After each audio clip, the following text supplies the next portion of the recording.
This is a Danger Entertainment podcast. DangerEntertainment.net. Danger Entertainment Podcast Network.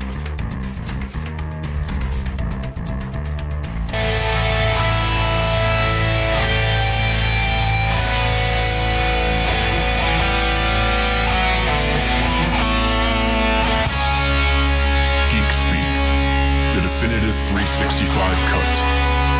These are the meaningless ramblings of a Scottish redone whore and a pissy ex-video store clerk. Their ongoing mission is to set right the movie wrongs.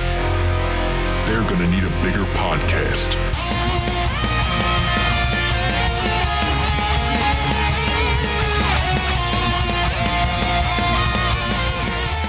So, hello everybody and welcome to the 365 Flicks podcast, the lockdown edition, I believe we're calling these, the bunker tapes. Is that what we'll call these, Chris? Ooh, I think we should now. We definitely call them something. The bunker tapes. Yeah, the bunker tapes. So as you can tell, we are as everybody is doing these things, we are doing them from separate places. We are doing things over Skype, and actually tonight we're trying out Zoom. So let's see how that goes. Because I know you're not into anything new, are you? No, I'm not.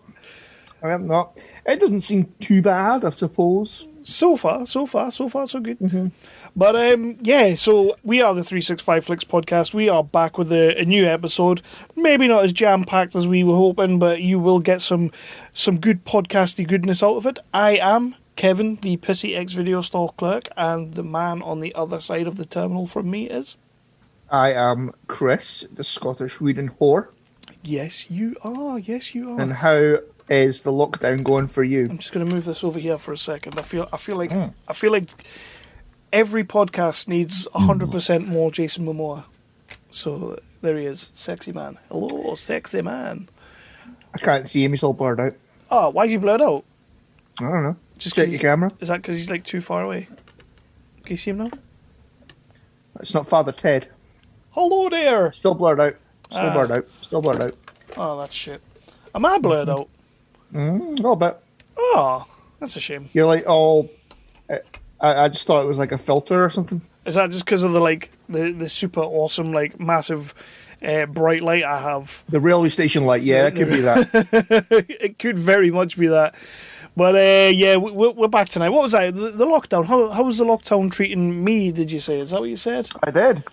Yeah, and you started stroking Jason Momoa's bulge. It's pretty shit, to be honest, this lockdown malarkey. It started off pretty awesome. And then you realise you spend literally 24 hours a day, 7 days a week with your wife and kids, and it's like, damn. I mean, I do love them. I love them to pieces, but geez, there is such a thing as too much time, isn't there? Too much. Yeah, like heroin. Yeah, like, I kind of wish I had some heroin right now, to be fair.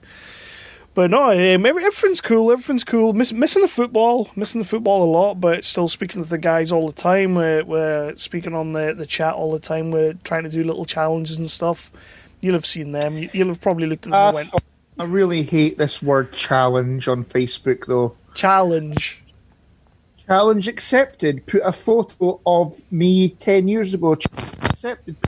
Of my dog. Challenge accepted. Kick a ball. No offense. Challenge accepted. Fuck off. It's the only way of distancing yourself socially. Bollocks. That is not a challenge. Fucking. I know what you're saying. But I'm just like, you know what? Live and let live. Just don't call it a challenge. Yeah, it's not a challenge. Just call it like wanky Facebook video. Yeah. Yeah, that'll do. It's not a challenge. But you're in a slightly different situation from me, though, because you're working from home, so... Yeah, I am. Finally. Does that suck? No, it's actually... I actually don't mind it. You don't mind working from home? It's keeping me busy. Well, yeah, I'll give you that, because I am going stir crazy. Like, it's not really a job you can do from home, mine. No, it's not. I can... phone people to chase money anywhere. So. Yeah. Yeah. Yeah, you just choose to do it in an office. Yeah, pretty much. No, it's going all right. It's been really busy this week, like really, really busy this week. So it's good though, because it, if I was on furlough or something like that, I would be losing my mind. Yeah, it is. It is pretty shit. I mean, I've been doing quite a bit of. I've been going out and running and stuff. That's new. Like I've been trying to get back into it, but then I really started trying to get back into it, and yeah, I don't know if running's for me. What have you done? Have you hurt something? Yeah, a little bit. Oh, you're a spastic, you know that? I got super mega cramp in my leg, and it's really I thought it was just cramp, and then the next day it was even sorer, so it might not just be cramp. You've broken your leg? I've not broken my leg. I think I would know if I might have broken my leg, but I don't think I have. So anything else you've been doing apart from just grafting your bollocks off? You've been... No, working. It was a pretty good game of Cards Against Humanity on Saturday night there. That was quite cool. We did. We teamed up with Skype skulls, and that was it was a good laugh. That was a good laugh, and so some arsehole started moving my cards about at the end. No, that was totally you. You just didn't know how to control that game. You it wasn't me. It wasn't me. I know it was me. It was you. I'm sorry. But that was something we did that to sort of trial to see how. Maybe we could do something like that in the future on the podcast, because obviously we're coming up with some amazing ideas for new things to do, and I thought that was a little bit of a success, a little bit of ironing out some details, but we could definitely do something like that again. Well, yeah, there was a lot of how the fuck does this work? Yeah, that kind of thing. I think we could be doing that. Aye. It depends how much longer this bloody thing goes, and it's not going anywhere from what I can see. Yeah. I mean, everybody on the news and all the media keep on saying, "When's the lockdown finishing? Can we finish it now?" And this is a problem that I'm having right now, because obviously that I see these things and the anxiety and the brain and goes into a mental place, and it's kind of can we just go back to work now? And yeah, that would be fucking awesome, but we're not quite there yet. We're nowhere near that yet. It's starting to get to me though, with all these people so when can we go back? It's yeah, let's hold on a minute. Let's see that we've actually got control of this thing, because we clearly fucking don't have control of this thing. It's madness. Well, what is it, 6,500 dead or something like that in the UK? Yeah, I think we're approaching 8. Is it really? All right. I've been actively avoiding any kind of. You know what? That's a really good idea. About it. That's a good call. What difference is it going to make? Watching the news and hearing them repeat the same fucking thing over and over again, and then when Boris Johnson was taken into intensive care, the live updates as they happened. He's in intensive care, mate. Nothing's going to be happening. Yeah. And right. Okay. Right. All right. So we don't want anybody being taken into intensive care. Doesn't matter who they are. Right. No. Fair enough. No. But all these motherfuckers who were going clap for Boris at 8:00 last night. Fuck yourself. I have to admit, I don't think they've done as bad of a job so far as a lot of people seem to think. So I'm sort of on his side right now, and I put it up on the Facebook when he went into intensive care and all that. I was like, you know what? You might not like the man, you might not like his politics. At the end of the day, he's a fucking human being. So spout your vitriol and your bollocks elsewhere. Take your toxicity elsewhere. I could not give a fuck what you've got to say. But when I saw people trying to do a clap for Boris, I did kind of sit there and had the same response that you had. I was like, are you mental? Are you absolutely mental? I can understand the clap for the NHS, which will be happening in about 15 minutes' time. Everybody going out to their doorsteps and all that, I can understand that for them. but I don't necessarily feel like we need to be clapping for the Prime Minister right now.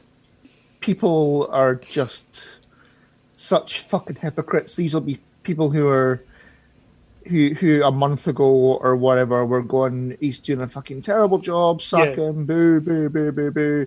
And then it's clap for Boris. Let's clap for Boris, but let's make ourselves feel better. I'm going to put it on Facebook that I'm going to clap for. Fuck off. It's definitely a Facebook thing. People just it's like vegans. They only do it for the Facebook stars. Oh, aye. Nobody's an actual vegan by choice. Let's be honest. Yeah. Have you ever watched on Netflix a Scottish comedian called Daniel Sloss? Yes. The bit that he does about Facebook vegans. Oh yeah. Where he says Facebook vegans are to veganism what ISIS are to Muslims or something like that. Something like that, yeah. He does it better than that. I've probably misquoted him, but yeah. So we're going to get into the episode proper in a quick second. But first off, Chris, as always, you, my friend, have a job to do.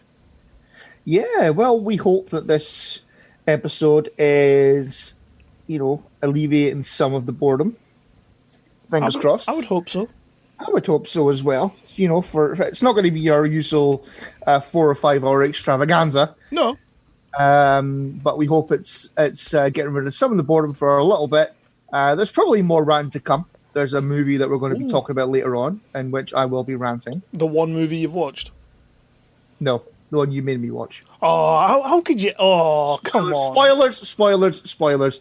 But if you are listening to this at home, we hope you're taking care of yourselves. And we want you to go onto our Facebook page. We want you to like it and share it. We want you to go onto Twitters, but not too much.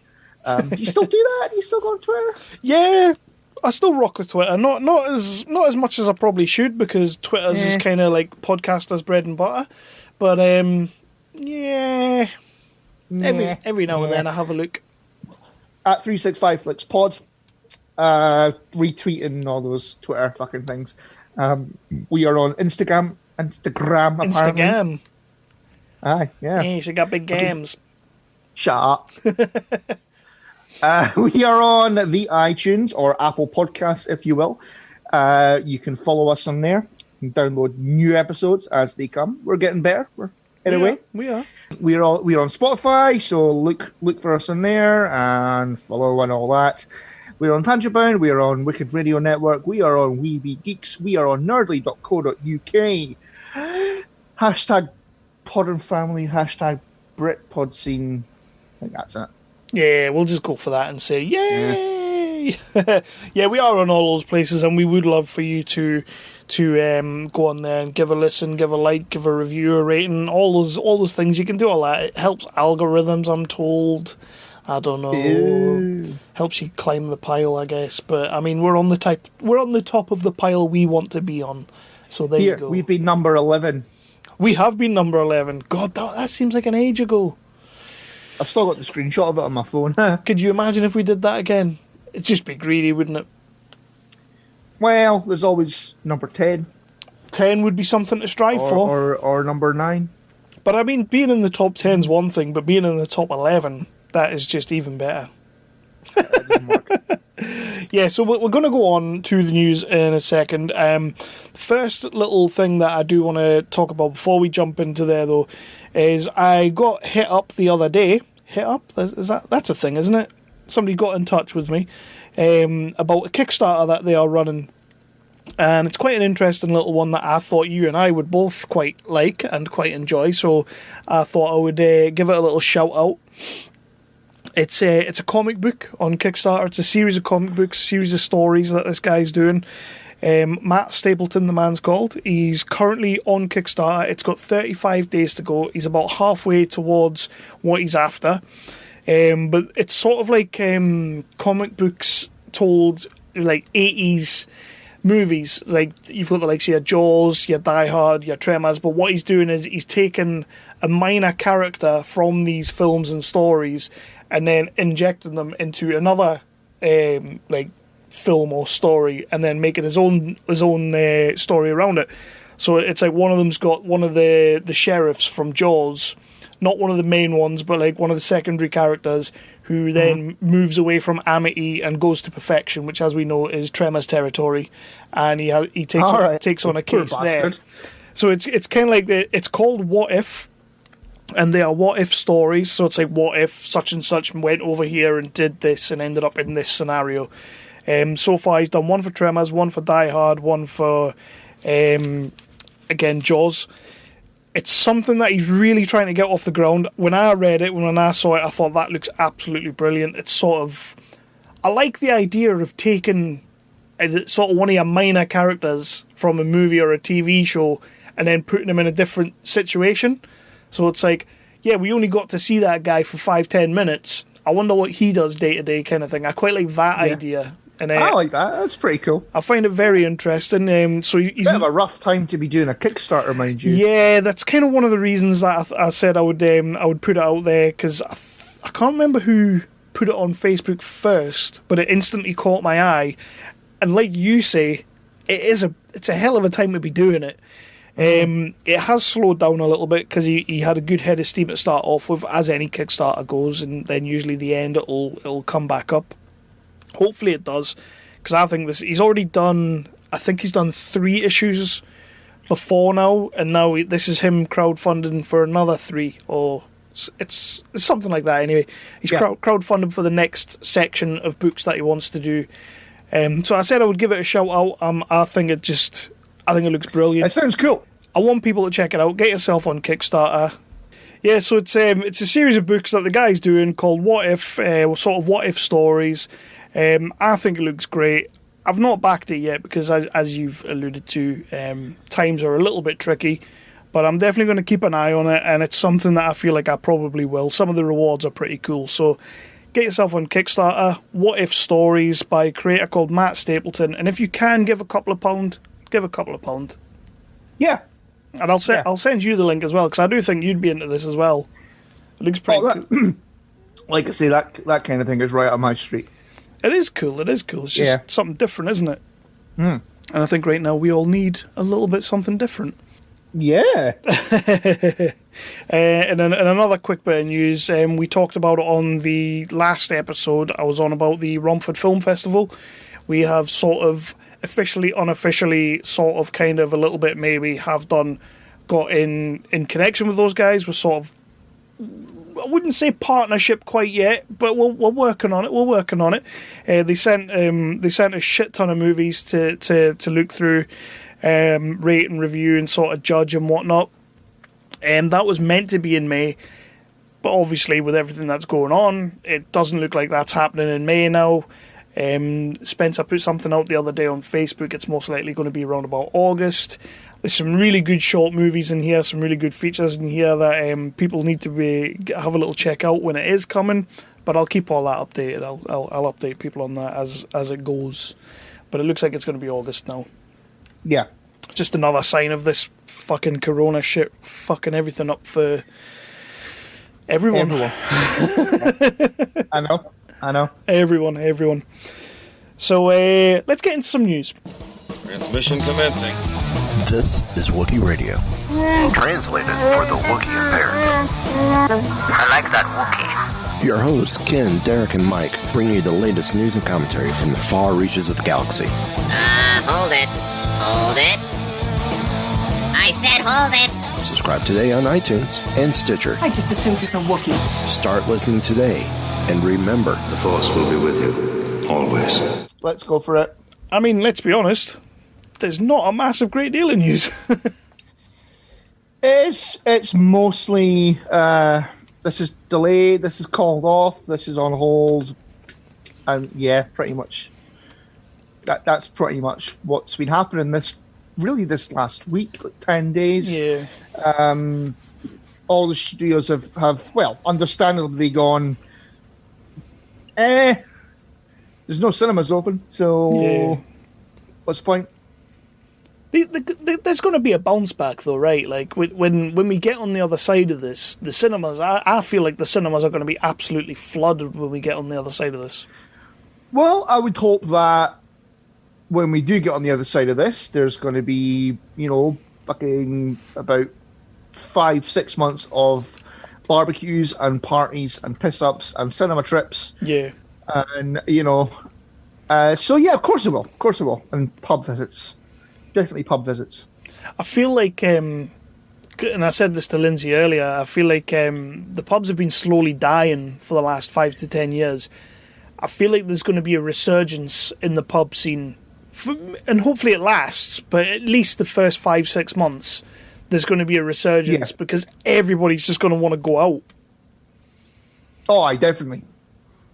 So, as soon as I think that's why they will be so strict with, not lifting it, is because as soon as they say, right, we're going to relax it now, everybody's going to the fucking pub. Oh, definitely.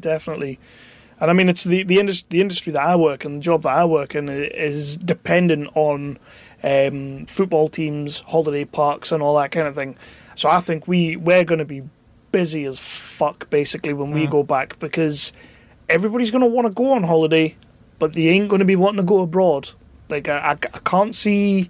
Well, that's it. I mean, they're not going to be opening the airports and all that kind of thing because, well, they laid off half their staff, so they don't want to fly the fucking planes. God's sake. So, like, that's going to take... I think that's probably a 2021 job before that gets going again. On the plus side, me and Lindsay had said at the start of this year, we won't take a holiday this year because we need to save some cash. Jobs are good. That's good. Yeah. Imagine we booked to go to Cincinnati. Exactly. Yeah.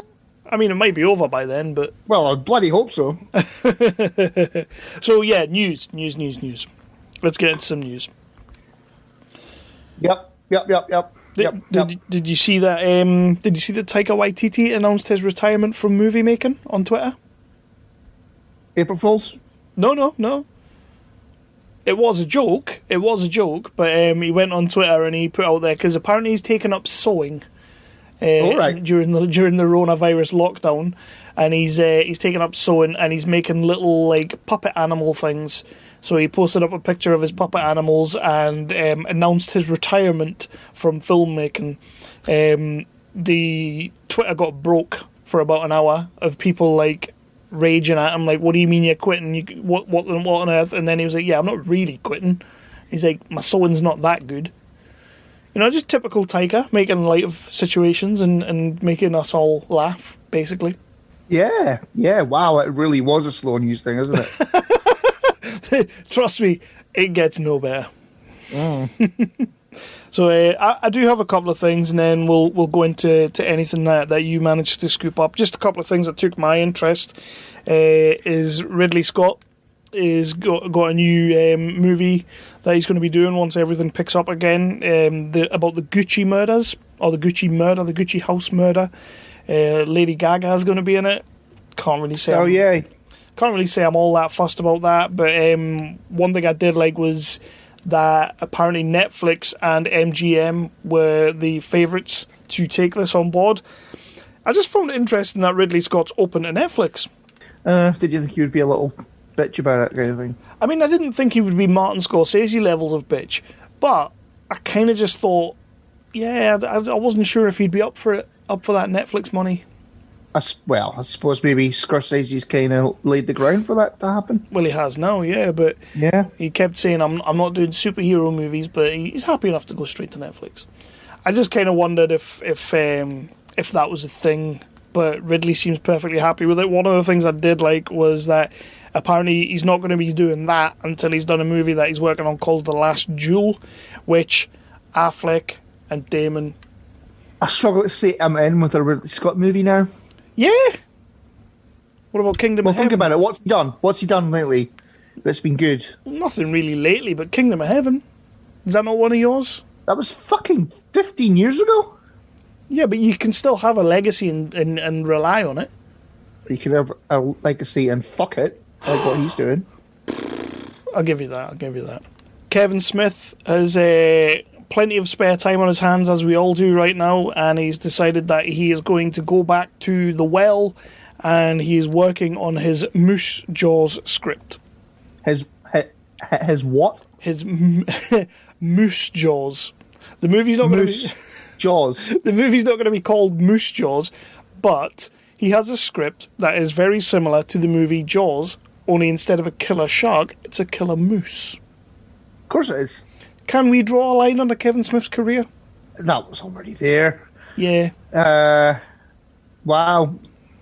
At least it's not a sequel. Well, yeah, because there is still talks of Clerks 3, Mallrats 2, and a possible Dogma 2, which I hope he doesn't do that. But have you watched the reboot yet, the Jane Silent Bob reboot? No. No, I No. Genuinely wouldn't bother. There's a couple of moments in there that are good for nostalgia purposes. The movie itself it's trash. I love what Smith is doing with his Q&As. I love what he's doing with the podcasts. I just think movie-wise, he's finished. He's done. I'm interested to see what he does with this He-Man thing. Yeah, the Netflix show on the the thing. cast that they've got in and all that kind of thing. I think Oh, it's a hell of a cast. it could hopefully be good. Yeah. Hopefully. Maybe. I hope so too. Yeah.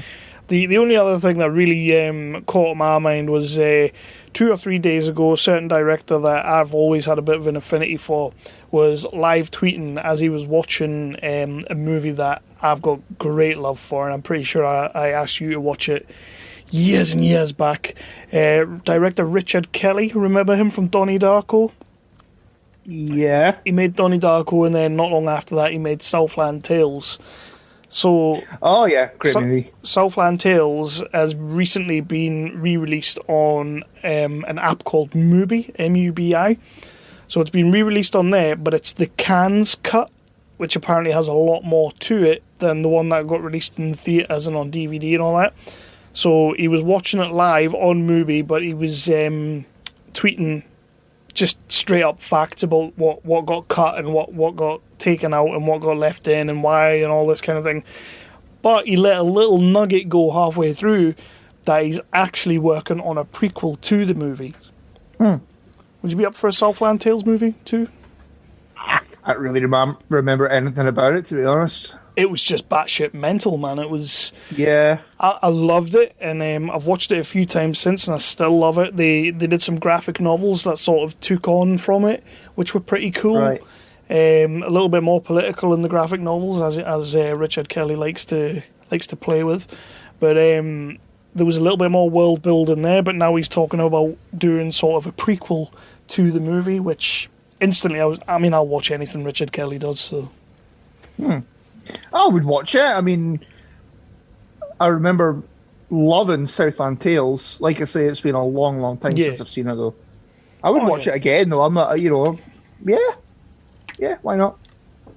I'm up for it, because it was just cool to see him tweeting as well, like sort of all the little nuance to the movie and everything, and this is why I did this is why I did that, and I kept catching little bits and pieces.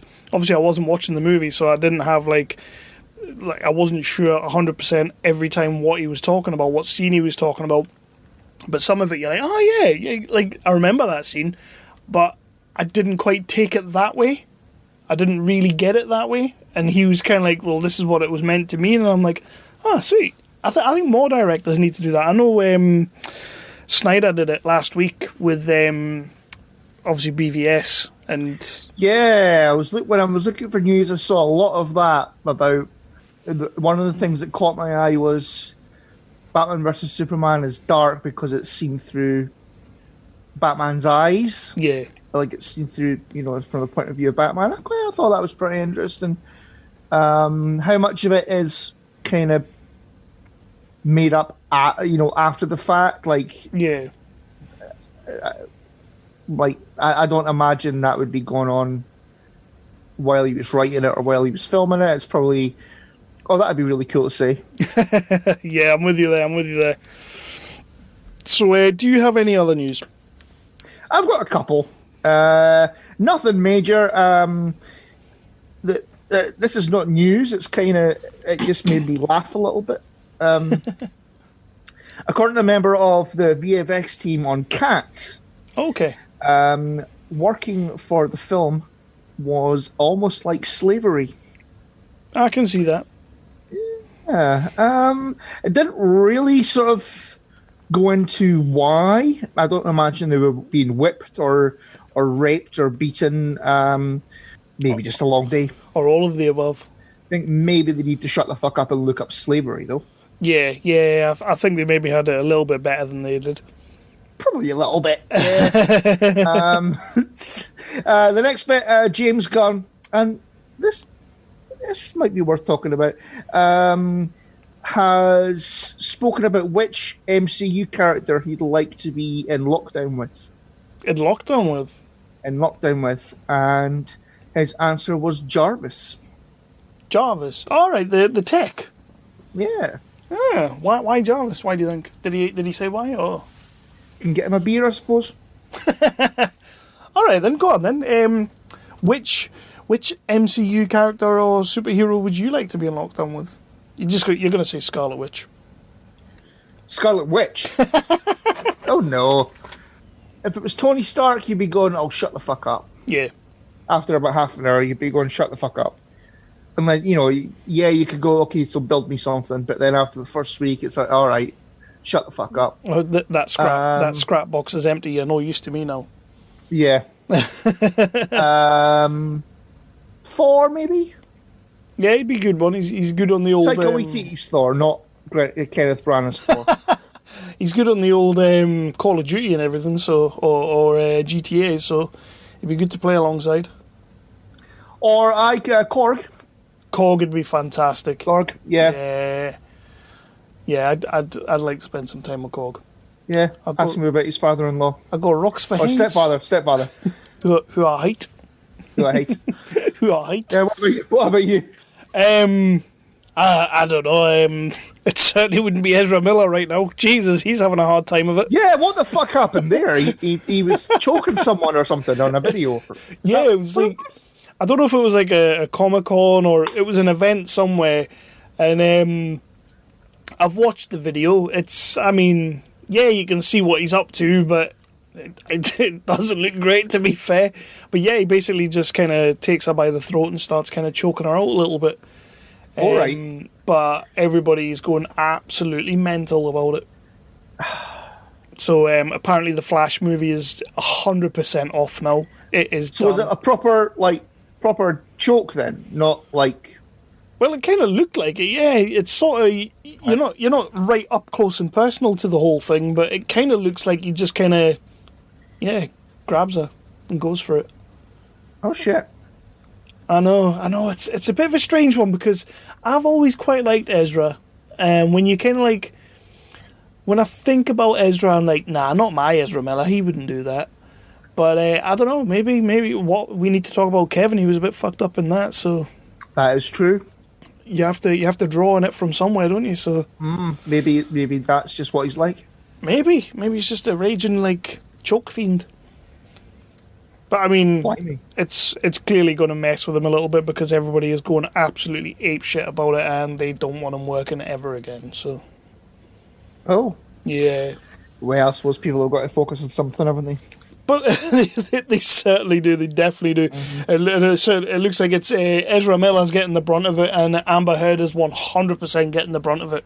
People are really fucking going in on her. Yeah, I don't really understand what all that's about. Well, that one was the whole, how she said Johnny Depp had like been beating her up or knocking her about behind the scenes, sort of. Yeah, and so people were going, we must get Johnny Depp out of our movies. Yeah, people were doing that very quickly. Disney were doing that. Well, everybody was. So without any evidence whatsoever. Without anything, but that's just how they roll.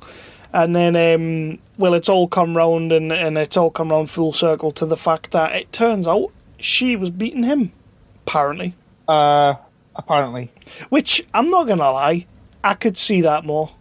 I actually could see that more, because... And so this has been proven or admitted, or... Supposedly it's pretty much... Just someone said, nah, she hit him. I've not seen anything definitively saying that it definitely happened, but it kind of looks like it did happen, and it looks like it's going that way. Because now they're calling for her to be sentenced and all sorts, but I mean... So apparently she's getting kicked from Aquaman 2. So where does that leave that movie? I mean, it's still got Jason Momoa, so we'll be fine. Still got some eye candy. It's fucking bullshit. It is. So is that everything you got? Pretty much. Slow news week. It's pretty. Again, it was a lot of pushbacks. Yeah. Pretty much all of the MCU has been put back to 2021 or 2022. Yeah, I saw that. Black Widow's been moved back to November 9th. Which I still think is optimistic. Eh? I still think that's optimistic. Yeah. I it'll see probably be pushed back again. I don't know. I see they're putting Artemis Fowl, the new Kenneth Branagh one, that's going to Disney Plus now instead of going to the cinemas. I saw that. Right. Which is a shame because Mr. Jean-Paul Lee is in that. Because as we know, he turns up in a lot of different Disney movies and Universal Pictures and just doesn't tell us. Has he? Does he? Oh yeah, he was in Hobbs and Shaw. Oh yeah, I saw that. Yeah, he was in that. He's in Artemis Fowl, which is coming up. He was in Doctor Strange 1. He was in that. Was he? Yeah. When they're having the fights on the buildings and the buildings are all, well, I'm going to say they're all fucking collapsing in on each other, Inception style, but that's the whole fucking movie. It's kind of like the first one that they have. He's in that scene. With Tilda Swinton at the start. Yep. Huh. Yeah, he's up in there. I didn't know that. There you go. Doctor Strange is moved back to November 5th, 2021. Love and Thunder to February 18th, 2022, which is mental.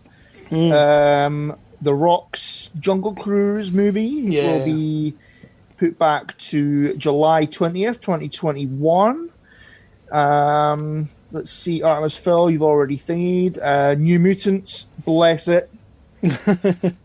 That's just, you just don't, just give it up. Give it up. Put it on Disney Plus. It looks like it's going to Disney Plus, I'd say. Yeah. The personal history of David Copperfield. Now, I think, is that one with Dev? Yeah, Dev Patel by Armando Iannucci. Yeah, it is. Because I saw a trailer for that. Might be before 1917, and I thought, that looks decent. I'll watch that.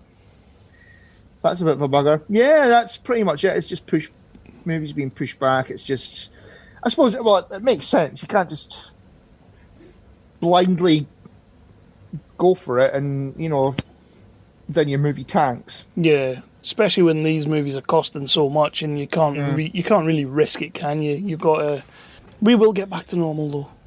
Yeah, of course we will. I think what they should do is they should save all the big ones, like the likes of Black Widows and even Artemis Fowl, Wonder Woman, any of the big features that are meant to be coming out, the fucking James Bond flick that meant to be coming out, and just have like a week-long or 2-week-long festival of movies where they just release each big release night after night, bang, bang, bang, bang, bang, and you just go to the cinema every night and the government says, here, you can go for free. It's not gonna, It's not going to happen, though, is it? That's not going to happen. Like a festival of cinema. They're talking about doing that with the football. That'll be mental. How is that going to work? I don't know. They're on about it's like 2 or 3 games a day, and they're going to show them live on ITV or BBC or something like that, and that's how they'll finish out the league. But I think they should just sack the league off for a bad joke this year. Yeah. Just pretend it never happened. Give it up. Yeah, there's not much else you can do. So, what would you like to go on to now? Would you like to do the what have we been watching section, or the what were we calling it? The I dare you, or the I think it was like I dare you to watch. Yeah, which I took that quite literally, and I don't think you did. How do you mean? Well, I think you gave me a movie that you thought I'd enjoy, so whereas I gave you a movie that was like, you know what, if you watch this, fair play. I don't think that's the case. Although I did ask you in the first, half hour of the movie, is this a joke? Is this a wind-up? Was it a wind-up? It wasn't a wind-up, no. We'll get there, but Well, let's do it then. Let's get there. All right, let's do that first, and let's do the I dare you, or the whatever name incoming. We'll think of a name. We don't do well with names for our sections. We're good at having sections but no names. Yeah. How did we ever come up with a name for a podcast? We'll get you back to your regularly scheduled podcast in just a minute. But we wanted to introduce ourselves. I'm Jason. I'm Jeff. And I'm Blake on this highly produced advertisement. That's right. It's the History of Bad Ideas, a.k.a. Hobie. You can find us on Twitter at Bad Ideas Podcast and on Facebook at the History of Bad Ideas. But if you like a podcast roundtable with 3 to 5 guests, usually every week, depending on sick leave, talking about all things geek, including movies, TV. I ain't getting paid for this shit. Blake bitching about something and ranting, and comic books and anything else that we can think of. We have a top 5 list every week, along with a box office news, and somehow we have listeners, so they send us some feedback we answer every week. You can find us on iTunes, Stitcher, Facebook, Spotify, and any good podcast app, because if you can't find us on that podcast app, it's not a good podcast app. Damn straight. Roger says goodbye. Goodbye. So, you were dared to watch Abraham Lincoln Vampire Hunter. Yes. From 2012. I was. And you dared me to watch Gerry. Gerry. It's already a better movie when you put an Irish accent on it. Isn't it? Yeah. And it's not a movie about Gerry Adams. Matt Damon. So how did you go on with Abraham Lincoln Vampire Hunter? When did you say it came out? 2012. I'm sure it was 2012. Yeah, it can stay there. No. Genuinely, it's not a bad movie. It's not a bad movie, but I think it thought it was going to be so much better. I think it thought it was so much better. Dominic Cooper, nice to see him in something like mildly decent, because he doesn't often pull out the decent roles. I don't know who the main lad was. I didn't even care to look for him because he just had one of those faces that I was like, I don't really care. Story. He looks like a young Liam Neeson. Yeah, I could see that. I could see a young Liam Neeson, but then that could just be because Liam Neeson looks like Abraham Lincoln. So, but I didn't mind the movie. I didn't mind it at all. It was a bit of fun. It was a bit of nonsense. Once I realised who the director was, I was able to enjoy it a lot more. Who's the director? The director, right? Now, I can't say his name. It's Timo Bebekablableklish, basically. Oh, I can him by now. He's a Russian director who people will know from, remember that James McAvoy movie, Wanted? Oh, right. When he spins... Yeah, I can see that from the style of it. Definitely. But he also did 2 Russian vampire movies, like a couple of years before the Vampire Hunter film, and one was called Night Watch and one was called Day Watch. Oh yeah, I fucking love those movies. Way better than this, by the way. Way better than this. But I loved those movies, and I could see every little trait that he had in those 2 movies and little themes that he had running through those 2 movies.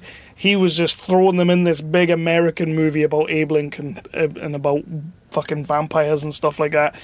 So once I realised that that's who the director was and I could let the over-the-top bullshit go, I kind of started to enjoy it towards the end. So yeah, I'll give it that. Yeah, okay. All right. I watched it as well. I rewatched it as well, and I'm a little bit embarrassed, but you know what? Fuck it. We've got more stuff to worry about. I fucking love this movie.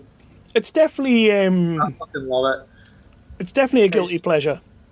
Bloody stupid. Got some vampires. Got some punchy kickiness in it. Abe Lincoln cutting down a tree with one swing. Why not? I'll tell you what, though, the scene with the horses doing the stampede, you try doing that scene today, fuck me. You know, when he straight up grabs the horse and starts swinging it round and throws it at Abe Lincoln, I'm sitting there going, yeah, you're not getting away with that in 2020. Well, I don't think it was real horses. Well, obviously not, but still, they'd have something to say. Well, people are going to try and swing horses. The Swing the Horse Challenge on Facebook. Ooh, I think you may have just started something there. But yeah, it's nonsense. It's over the top. It's silly. It's history rewriting itself, or trying to show a different side to history, kind of thing. They definitely thought they were getting a sequel. Thank God they didn't. It was alright. It was alright. I can't really complain too much. Jimmy Smits is fucking class in it, so it was nice to see him again. Who did he play? The lad who owns the is it like a chemist or the general store? Was that him? Not Jimmy Smits as in Jimmy Smits, as in Bail Organa, as in what the fuck is he in? Westworld. Oh, well, I watched one episode, maybe not even that.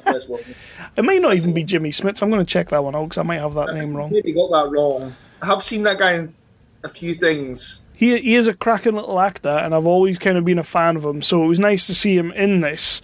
He didn't have a massive great deal to do, but he was all right. It's very young Anthony Mackie in there. Very young Anthony Mackie, yes. You had me with that one. Yeah, Jimmy Simpson. What a twat.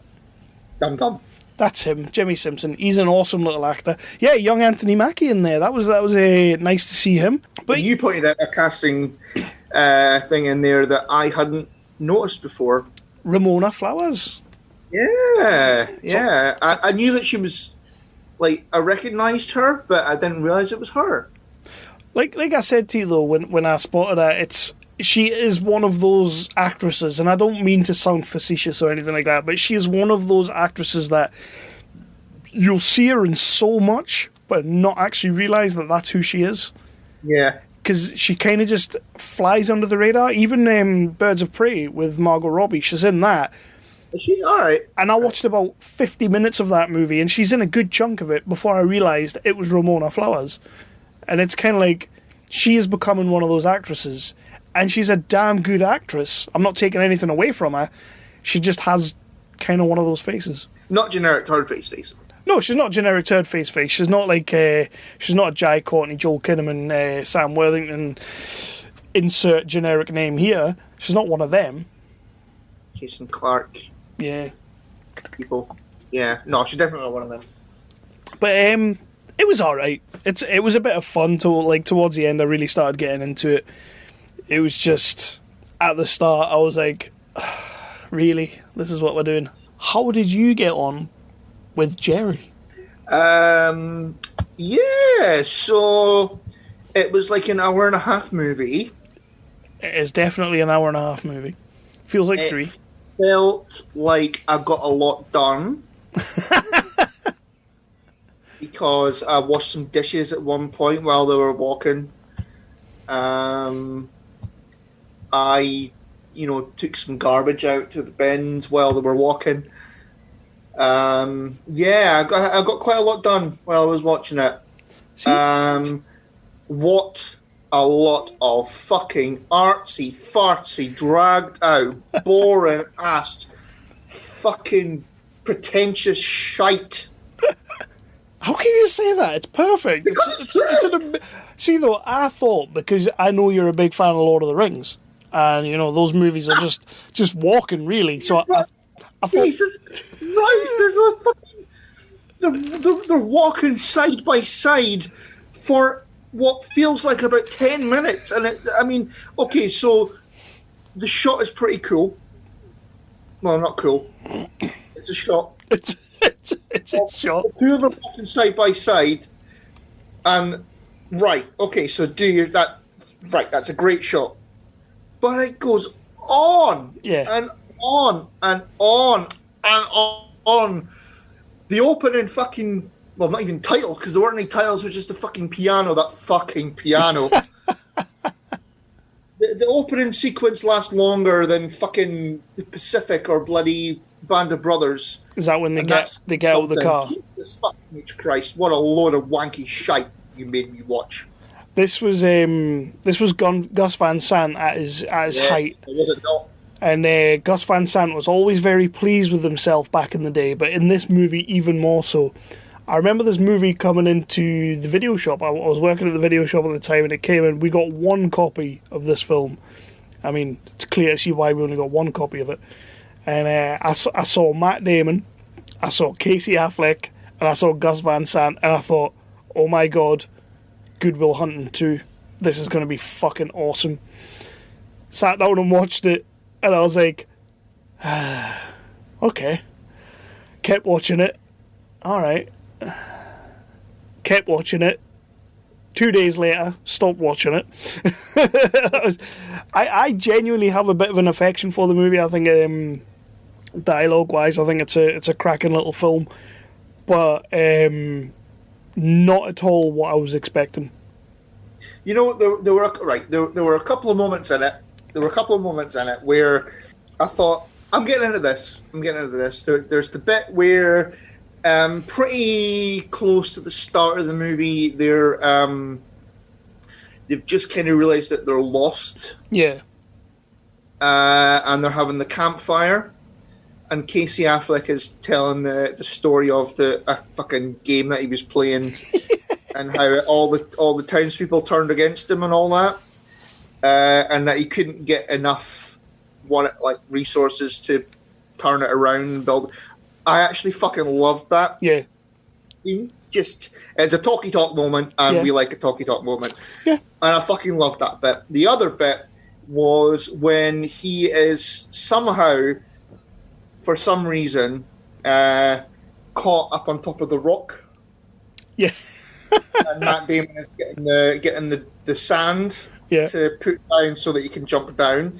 Why he didn't just hang down over the rock and then let himself drop, I don't know. Because they had to do something in the movie.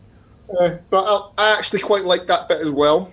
But then, oh my god, it's so drawn out and so fucking tedious. That's your poster. There you go. There you go. It was awful. Oh, that's a shame. I really thought you'd love that. Very, very nearly put it off. But I thought, no, because if I do that, he's not going to watch Abraham Lincoln Vampire Hunter. No, of course I would always watch that movie. You put me to the test, so I'll watch it. Yeah. Don't people put Glenn Ross on if you want to talk. Don't put Gerry on. Just don't put it on. I don't really know why this movie ever got made. It's a strange one, to be honest. There's no payoff in the movie. There's no. Okay, so they eventually find what they're looking for. We don't actually know, as far as I'm aware, what they're actually looking for. No. There's none of that. They kind of. I thought at one point oh, Matt Damon's in his head. Mm-hmm.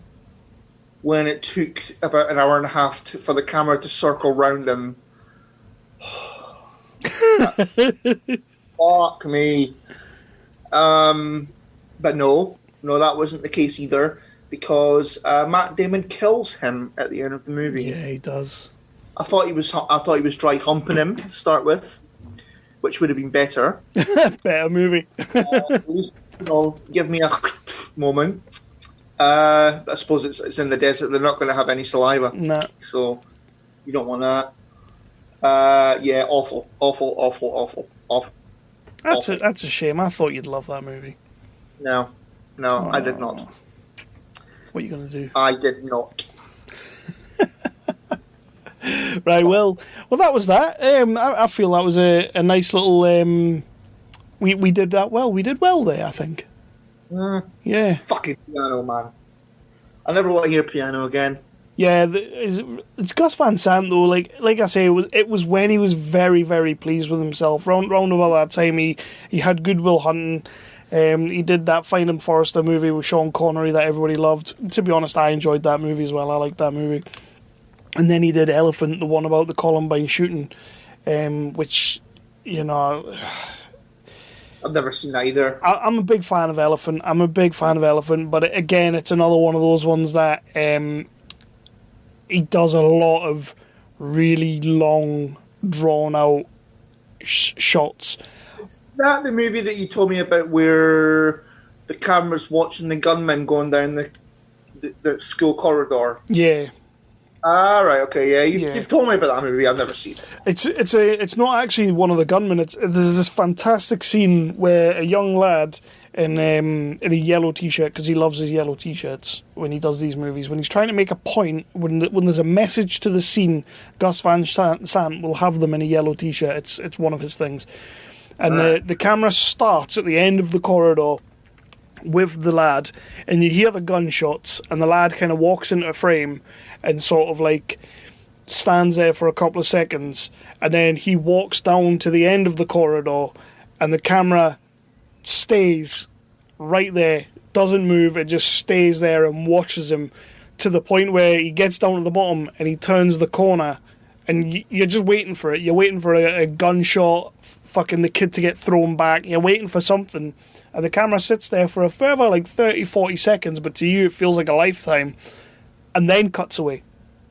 Nothing happens. The kid doesn't get shot or anything like that. It just cuts away to something else. But that's one of those Gus Van Sant things that you're sitting there going, oh man, like he has you sitting right on the edge of your seat, gives you the biggest fucking blue balls ever, and then cuts. Just Gus Van Sant. Right, so, what do you want to do with this? You want to move on? Yeah. So you wouldn't watch Gerry again? You wouldn't recommend it? I would not. If people want a talky talk movie with a bit of shouting in it, watch Glengarry Glen Ross. If you want a desert movie, watch 127 Hours. Good show. Don't watch this. Don't watch that. Not like this. Not like this. I like that. So we're going to move on then. What have you been watching? Hey, this is Evan. Hey, Jason Underwood. And we hope you're enjoying the shows on the Danger Entertainment Network, now including the Bearded Ones comedy podcast. Yeah, we're super thrilled to be a part of this awesome lineup, guys. And what we do here on our show is, look, we are just trying to make you guys laugh through all kinds of different avenues. Hear me out here. Yeah. Hear me out. Please. What we are is we're two geeky white dudes talking and trying to be funny. Yeah, not try to blow in your mind here with something brand new, but you never heard anything like this. We talk about Star Wars. We're talking about superheroes. Talking about Marvel movies, man. Look, we're cutting some we're breaking some damn boundaries over here. We are breaking new ground. Yeah. But for real, what we do is we play invented games. Yeah, and we try to spin everything into a brand new fun game that we've made up. We filter it all through that sensibility, and we're both improvisers, so a lot of what we talk about ends up in sort of a scene that we have a lot of fun with. We talk about our lives, pop culture, and movies. We talk about a little bit of everything. So if that's what you like, check us out, Bearded Ones Comedy Podcast on the Danger Entertainment Network. They look like Vikings.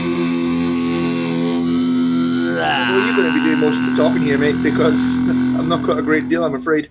Well, I'm not going to, I'll not go through everything in any great detail, because a couple of them is just kids' movies that me and the girls watched. We've been doing this thing during the lockdown where all five of us, me, Lindsay, and the girls, we all put 2 movies into a pot, wrote the movies down that we want each other to watch, put them in a pot, and then each day we've been picking one out. So 10 movies, 10 days. Been picking the films out, and whatever comes out is the movie we have to watch that day, which has actually been pretty cool, because I've watched a couple of movies that I really wasn't interested in, like kids films, and they've actually turned out to be pretty fucking dope ass movies. So it's been a good little experiment. I've enjoyed it. Can you guess what movies I put in the pot? Aliens. No, but that's a good shout. Fuck. Pitch Perfect and all that kind of shite. No, but that's an even better shout. Talk about guilty pleasures. No, I put Mighty Ducks in there. Remember Mighty Ducks? I do. I don't think I've seen it all the way through, to be honest. And you know what? God bless Disney Plus. Like, I genuinely thought that was like, that app and all the stuff on there was like, it's a load of drivel. I was like, there's not much on there apart from the MCU movies and the Star Wars movies, which I suppose is all you'd really get them for. But I watched Mighty Ducks, and you know, it's like, you may also like, well, it came up with the Mighty Ducks cartoon. I didn't know they did an animated cartoon for Mighty Ducks. There you go. So I've been watching it. This is not a plug or anything, but I'm loving the Disney Plus app. It's not bad. It's not bad. You kind of on the face of it, I don't think it's too great. But then once you actually start looking for things that might be on there, and you find out they are on there, it's pretty fucking cool. Well, you know, I've not done it yet. I've not watched them yet, but there's DuckTales on there. There's Gummy Bears on there. It's the new DuckTales. Rangers is on there. So it's the new. It's the new DuckTales. Is it? Yeah. I know. I went in to watch it and I was like, oh no. Fuck. I'm cancelling it now. But you know who does Scrooge McDuck in the new one? David Tennant. Yeah. Still, bless him. I want the old one even. I'm sure the old one will be on there somewhere, but when I went into DuckTales... Gummy Bears and fucking Chip and Dale, they're going to have the original DuckTales, surely. Gummy Bears. Gummy Bears. That is all class. I remember is the bloody opening. I'll give you that. I'm about the same. It's the same with Chip and Dale. That's all I remember. Skip it to the next episode so you can see the opening song again. Right, let's get into some what have you been watching. I'll start with a couple before we go on to yours and see where we get from there. So two pretty new movies. I mean, one thing this lockdown has done is it's given us some new movies quite quickly because they've been releasing them onto streaming platforms and whatnot. So we've had a few that weren't necessarily coming out as quick as they were meant to, and we've now got them. One of them was the Disney movie Onward. You know, the animated movie with Tom Holland and Chris Pratt. Right. On the lead. Now, I bring this one up. It is one of the kids' films that we watched because of the little thing we're doing. I actually put it into the pot because I was like, you know what, if I'm going to watch an animated Disney movie, it's going to be one with some voices that I know and like. So there's Chris Pratt, there's Tom Holland. This animated Disney Pixar, and that is the key word right there. That is the key word. It's a Disney Pixar movie, and as we know, Pixar, the best section of Disney. This movie Onward is fucking class. It is really, really good. Like, even for someone like yourself, a grown man without kids, I think you'd enjoy this film. I've watched Pixar movies. I've not watched any in a while. Probably Brave would be the last one I saw. I don't know when that came out. A while ago, probably. Is that because it's Scottish? Oh, yeah, of course. Billy Connolly does a voice in it. So, honestly, this movie is really cool. It's the sort of like magic is used to be a thing. It's kind of gone away now. Wizards and warlocks and all that did exist at one point. Chris Pratt and Tom Holland's dad is dead, but he was a wizard, and he left the staff so that one of them can like bring him back for a day. But when they try to bring him back, only half of him comes back. The bottom half of him comes back.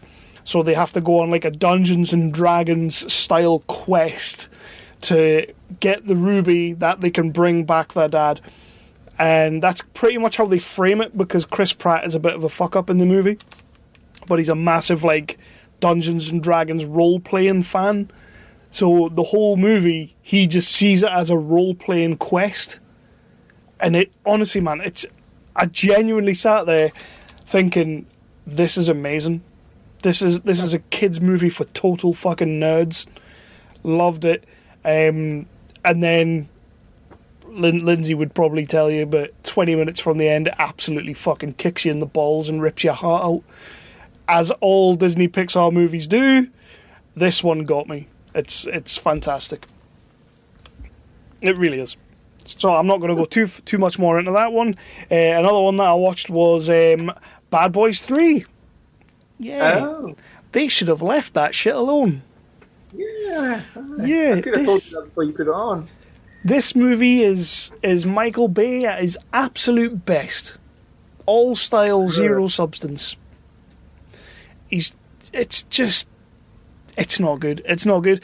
Will Smith, you know, he can still cut a nice figure and run around and do his thing. The two of them are still as funny together. Martin Lawrence is doing all the comedy as he always was. Put on a fair bit of weight, by the way. And I know they said he kind of got back into shape for this film, but he was still carrying a few pounds. But I'm not gonna fat shame Martin Lawrence. That would be horrible. The story is extremely generic. They just should have left that You should have left it. Yeah, isn't Bad Boys 4 in development? It probably is. It probably is, because they do set that up big time, like with the new recruits, sort of. They've got their own little team and they're all awesome. And what's his name from Vikings? Oh, shit. Who does he play again? The main guy in Vikings. Not Ragnar, Ragnar's son. Oh, what's his name? Bjorn, that's it, Bjorn. The guy that plays Bjorn is in the task force in the new movie. He's pretty cool because he does this whole thing all the way through. Obviously, he's a big lad, quite a brooding figure, you know, quite strong, but he's sort of the IT wizard. And they do this thing all the way through where Martin Lawrence is kind of like, that guy looks like he could throw down. He looks like a fucking bouncer. And then they tell you halfway through the movie, like, oh yeah, he was a bouncer, and yeah, he got a bit rough with someone. He may or may not have killed them, so now he doesn't do anything lethal. And you're sitting there watching it thinking, that's quite funny. And then when he does do things lethal, oh boy. Oh boy. Oh boy. So they've definitely set it up for another one. I'm sort of just sitting there going, unless they move it away from Will Smith and Martin Lawrence and try that. Good to see Joey Pants on the screen again, though. Yeah. Yeah, it's always good to see him. I was never going to watch that. I can't say that I would. I love the first Bad Boys movie. The Bad Boys 2 is crap, so I was never going to watch this one. It's just kind of like Michael Bay had a kid that wants to direct. That's kind of all it is. Because it's got all the best of Michael Bay, and you know, it's doubling down on the worst of Michael Bay. That's all I can really say. It's just not great. No. Never that. So what have you watched, my good man? Okay. Right, so my one and only film, and I'll explain why in a minute, that I've only got one film to talk about. Okay, so it is a comedy that's on Netflix. It's an Irish comedy. It's called Extraordinary. You told me about this, yeah. Yes, I did. So, like I say, it's an Irish comedy. It's about a ghost hunter. She is she's a psychic, and she's able to channel ghosts. But something has happened in her past. Her dad was her partner, and something happened to her dad, which she found out during the movie. So she gave it up. Like sexy time partner. No, you disgusting bastard. Irish, I don't know. Fucking hell. So something happened to her dad, so she gave that up. She swore never ever to channel another ghost again. Oh. Aye. Oh no, she doesn't. She doesn't channel the ghosts. She is like her dad channeled the ghosts. She was like sort of the rock, so that he wouldn't get lost. Mm-hmm. Yep. Alright. So jump ahead, and there's the sort of story of the film is it's like a normal family. Well, kind of not really normal, because the mother has died, and the mother's ghost is haunting the family.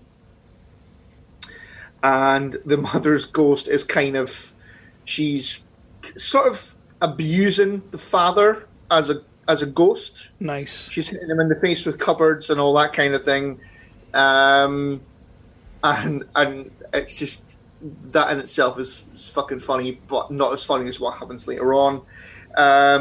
So we are then introduced to he's a witch, and he's trying to summon a demon. And so they need a virgin to do this sort of spell, this incantation to summon the demon. And so he picks the guy's daughter. Yeah. And so that's how the main character is introduced to it. And so they have to team up to try and break the daughter out of this thing. The guy is able to channel ghosts. And so she then has to sort of go back into it. She has to, be the So I can't think of a better way to describe it. It's to stop him from, like, to bring him back kind of thing. Aye. You know, passing after over. he's challenged the ghost to bring him back, sort of. And so the only way that they can break the spell on the daughter and stop this thing happening is that he has to channel 7 ghosts, I think it is, and they have to rub or smear 7 types of ectoplasm all over his face, and that will break the spell on her. And the way that they get the ectoplasm is he channels the ghosts, she gets the ghost to move on to, like, you know, the next whatever, the next plane, and then after the ghost has left him, the ectoplasm comes out of his mouth. Nice. It's quite disgusting. So that's the story. The guy who plays the witch is fucking hilarious. He's just proper hamming it up, like really fucking cartoon character type hamming it up. It's really, really funny. Later on in the movie, the guy channels the ghost of his dead wife. Nice. And that is fucking funny as balls, because when he challenges her, a cigarette fucking pops out of her mouth. And she's fucking rough as fuck and cunting and fucking all over the place.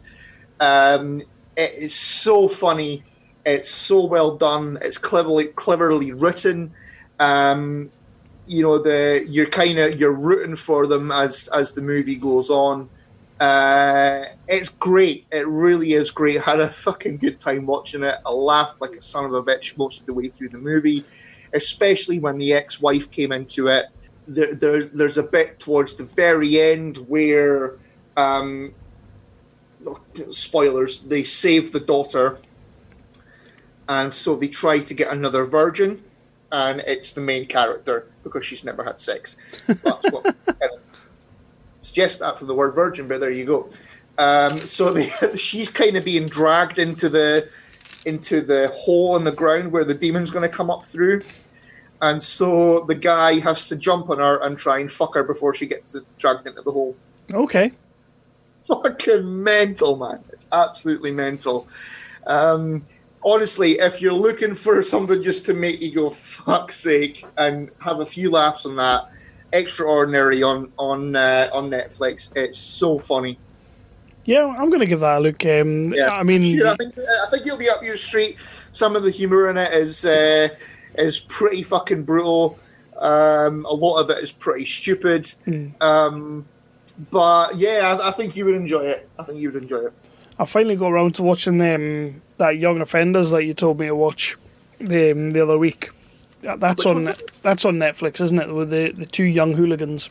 Oh yeah, we watched that for this, didn't we? Yeah. Or did I watch it for this? You watched it, but I hadn't had a chance to watch it, and I watched it the other day. I quite enjoyed that flick. That's good. Speaking of Irish flicks, though, have you seen Martin McDonagh is getting the team back together?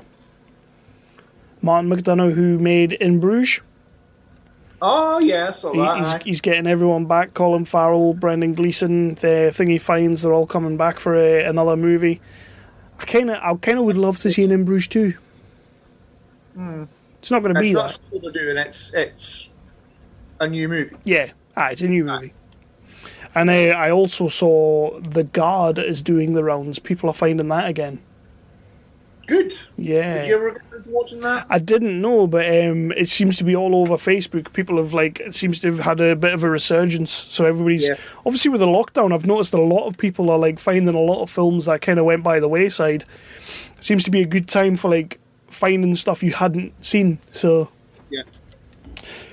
So up next, I'm going to spend 2 seconds talking about this absolute utter fucking bollocks. This was a movie that Ruby put in the pot for the little thing we were doing. Yeah, Doolittle. Oh, okay. Robert Downey Jr. This movie's trash. This movie is absolute trash. You know me. You know me. I'll give Robert Downey Jr. the benefit of the doubt when it comes to movies, because Kiss Kiss Bang Bang, phenomenal. Iron Man 1 and 2, phenomenal. 3, not so much. I will always give Downey Jr. the time of day. Instantly, this movie lost me. Instantly. Because it sort of starts off with a young lad who I thought was going to be Doolittle. Turns out it's not Doolittle. It's the kid that's going to sort of like become his protege. Yeah. Downey Jr. is doing the worst. I'm going to say it twice just to emphasise this. The worst Welsh accent. It is so unbelievably off-putting. It just immediately pulls you out of the movie, and you're just sat there like watching a bunch of animals talk to a Welshman, like a terrible, terrible Welshman. It's awful. Yeah, I can see why it flopped. It didn't do well at all, and I can see why. Wow. It's... And you know what the worst of it is? You know what the worst of it is, right? You've got scenes where Downey Jr. is putting on this Welsh accent, like in front of not just Jim Broadbent, who, like, I'm not gonna lie, is fucking slumming it in this movie. He is absolutely slumming it. But he's putting this Welsh accent on in front of Michael Sheen, who I'm not sure if Michael Sheen is Welsh. Is he Welsh? I don't think he is. He is Welsh. Yeah. So he's doing this accent in front of Michael Sheen, and I'm just sitting there like, what the fuck are you doing? But what I will say, Michael Sheen is the only one who knows how trash this movie is, because he's in there hamming it up to fuck, loving just putting in not the best performance of his life, but knowing he's getting paid at the end of the day. Like, I just got this real sense of Michael Sheen knows he's getting paid, so he's just going to read the lines.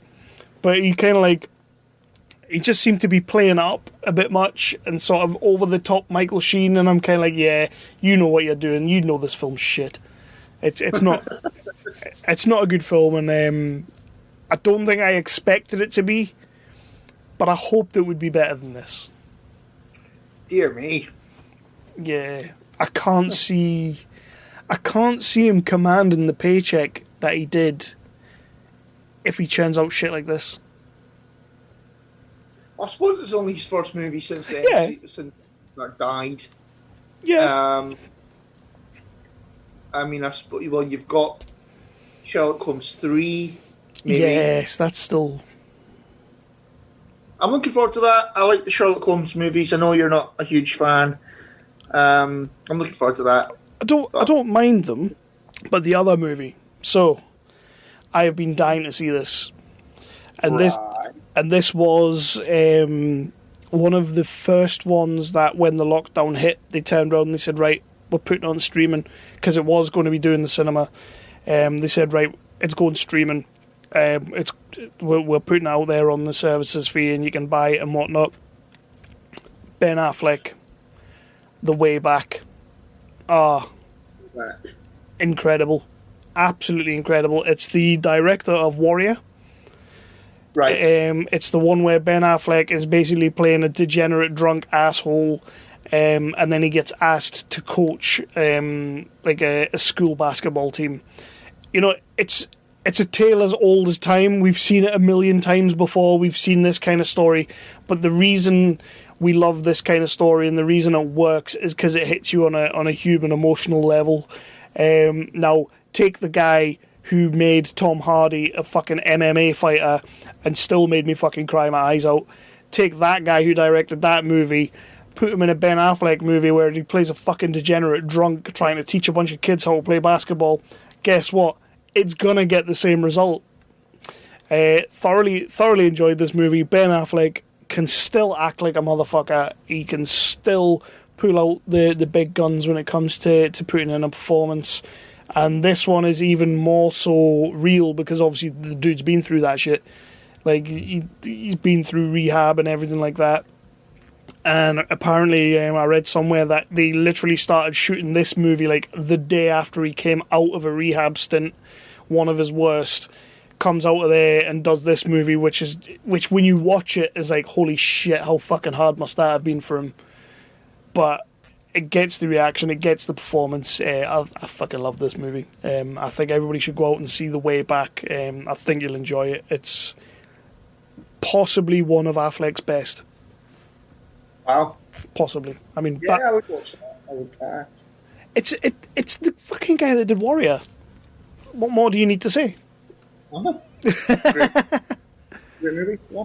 So, have you been watching any TV or?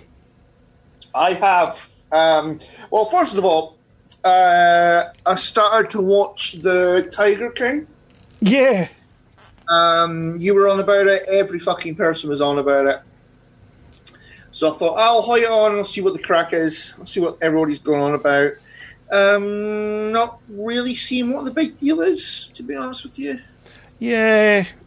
It's one that I got roped into. I did enjoy it. I watched it like pretty much consecutively. I just got the whole thing done really quickly. But I think the last couple of episodes, they're not great. I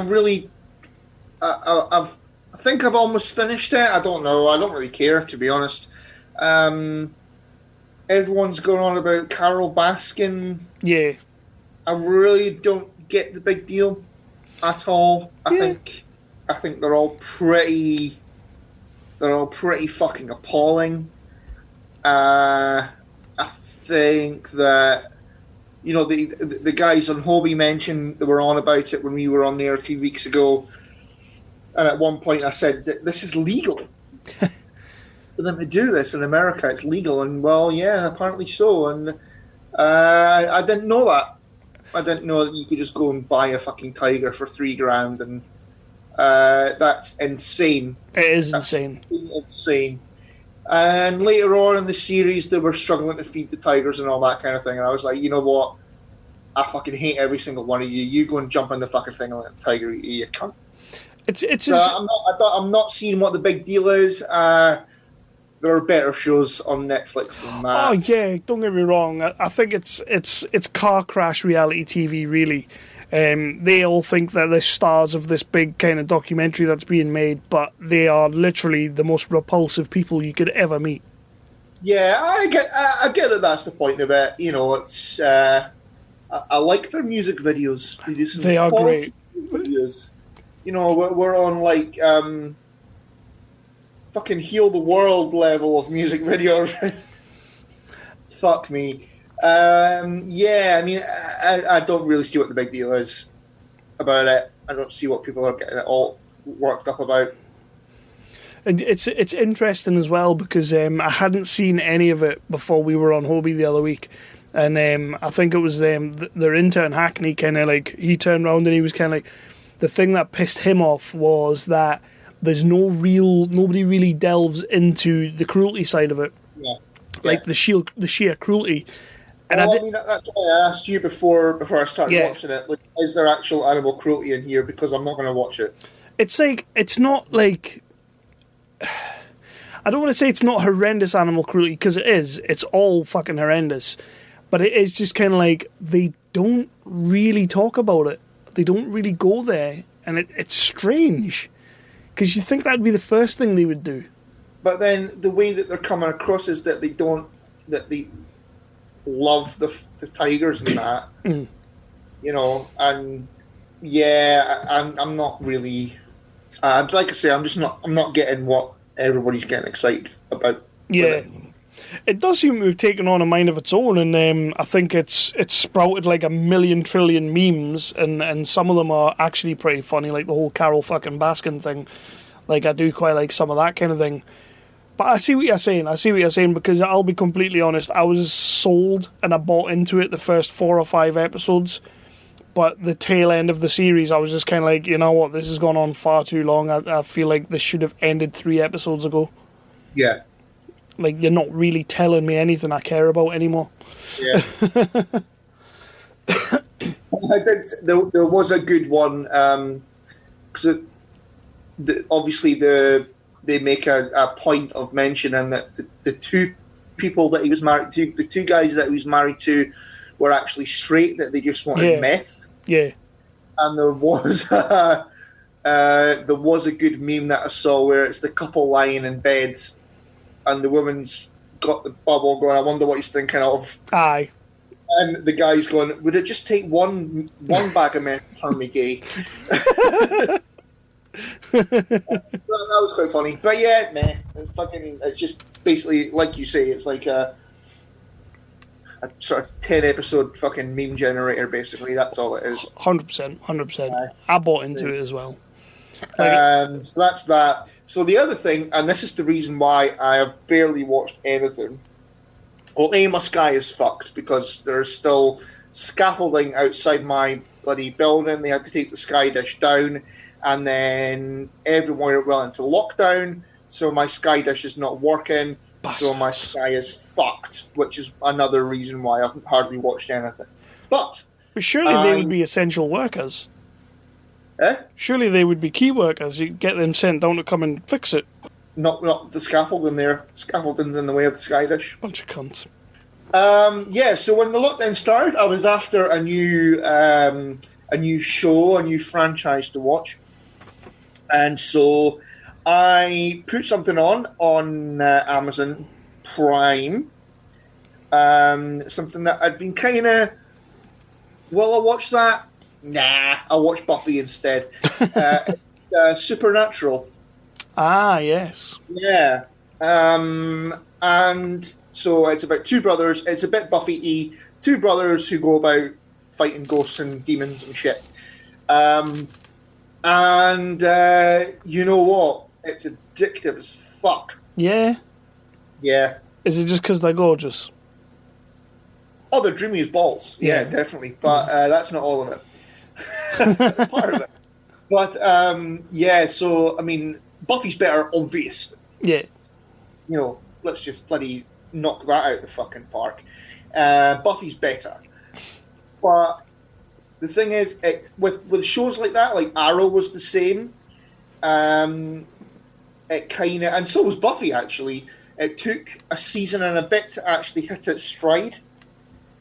And with this, it kind of hits its stride in season 3. Yeah.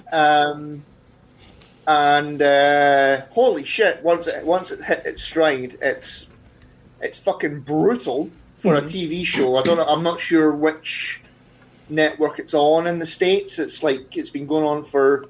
I'm sure years, it's years. I'm sure it's CW. Is it CW? Oh, well, that's I'm why. sure it is. It might be. But it is fucking brutal. Like proper like gory stuff being done in the show, which is cool. We like that. We certainly do. But you know, it's really well written. There's like over season long arcs and stuff like that. And yeah, it's really enjoyable. It's just yeah. Would I have watched it if it wasn't for the lockdown? Probably not. I probably would, like I say, I probably would have just gone, I'll just watch Buffy. But yeah, so I've gotten into Supernatural, and I'm 4.5 seasons in now.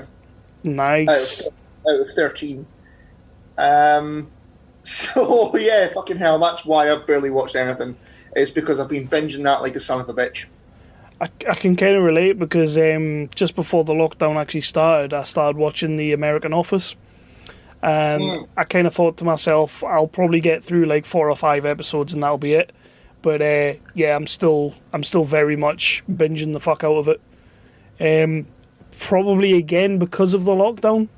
Yeah. But I'm getting really into it, and Ruby's been watching a lot of it with me. Lindsay's been watching some episodes, but it's quite funny because I keep having to recap them because literally, like, they'll go to bed or whatever, or they'll go away and do their thing, and I'm still sitting watching like episode after episode. But I totally agree with you there. Like, I can see what you mean with the lockdown, and that you may be watching some stuff you wouldn't normally watch. But Supernatural, I've got to be honest, I didn't have you down as watching Supernatural. Neither did I. Neither did I. And there you go. It just looked like a couple of dreamboats running around killing people. Well, it is. That's exactly what it is. But I mean, the thing is, like, this kind of eases off as the writing gets better and the show hits its stride. In the first series, in particular, they're really, really hammering it home that neither of the brothers are gay. Definitely not gay, all right? Because they're fucking there's bloody love interests in each episode, and they're gorgeous. And like, I mean, talk about the brothers still, but obviously there's love interest in each episode, and you know, like one of the brothers is a fucking shagger, and it's like they're definitely not gay. All right. I love that. They really proper hammer that home in the first series. Well, before we move on, I've got a couple of little movies that I also watched that I just want to quickly mention. Kristen Stewart's new movie Underwater. I watched that. That's you'd probably like that. It's like sort of obviously it's underwater, sort of Jaws 3 type thing where it's like an underwater, the Meg kind of research facility, like thousands of fucking leagues under the sea or whatever you call it, and something happens and then they're fighting for their lives kind of thing. I really, really, really enjoyed this movie. The first 40 to 50 minutes of it I thought was incredible. It's very tense, very slow, very eerie as fuck. Like, they are down there, kind of something is happening to the station. The only thing is, and I don't think it's a spoiler because I thought it was just happening to them. I thought they were down there and I was enjoying the movie. I didn't think there was anything outside of the research facility. I thought it was just like conditions, undersea conditions, just compression and whatnot, just fucking imploding things and all that kind of thing. And I loved that and I thought that was brilliant. And then you find out there's something outside. And I was kind of like, it's that movie now. Again, I still thoroughly enjoyed it. It didn't really take away that much. I thought it was one thing and then it ended up being another thing, and that's neither here nor there. But I'll tell you something, Kristen Stewart is super fucking impressing me right now. I'm glad to see... Yeah, aye. I'm glad to see she's getting a chance now. People are taking a punt on her. There's another movie she's got. I think it's like a period type drama thing. I'm willing to give it a go because I want to see what she does. And the last one, for me, Guy Ritchie is back on form. The Gentleman. Ugh, right. Mate, it's London gangster Cockney cheese. It's Guy Ritchie back on form. And I'm not saying it's the best movie ever made, but the last couple of things we saw him make was King Arthur, which was absolute utter shite, and the Aladdin movie, which, you know, you can enjoy that on a certain level, but it's still a shit movie. He's come back to make a Cockney wide boy gangster movie. Everyone in it is just brilliant. They're all playing Cockney wide boys. It's not hard to do. They're all enjoying themselves. But the absolute revelation of this movie, for me, is Hugh Grant. Hugh Grant is such a fucking shitbag in this movie. He's such a fucking dirty, scummy bastard. Just shitebag rat arsehole. And I fucking loved him in it. Because he's absolutely enjoying himself. He's just having fun. That's all he's doing. He's having fun playing a different role. It's against Hugh Grant's type, and he's great at it. That's good to hear. You know, it's I don't think we. Was I Hugh Grant's biggest fan? No, but it's Hugh Grant. He should be making stuff. Yeah. He's a national treasure. Exactly. But he likes a hooer, apparently. Well, yeah. But it was just nice to see him. He always plays the love interest, the floppy-haired Brit. You know, that's his role. He's made that role his own for the last 40-odd years. It was just nice to see him play a shitbag Cockney. So, yeah, he gets my vote on there. Matthew McConaughey, probably a bit too good to be in a Guy Ritchie movie, but he's there and he's doing what he can. So, yeah, The Gentleman. Yeah. Okay. Anything else? No. No? That's it. Yeah, I can't think of any. I've barely been on the PlayStation. I started playing the Jurassic World game again from scratch. I was playing that. It's pretty good. World Builder. It's pretty addictive. Yeah. Other than that, it's been pretty much watching Supernatural and then going, "Oh, what the fuck happened to my night?" I've been watching Supernatural all night. Do you not find yourself wondering what the fuck's been happening to your days? Well, no, because I've been working. Well, yeah, I suppose it'd be different because you're working, but me and Lindsay have like literally been sitting there like, what day is it again? Like, where are we? What's the crack?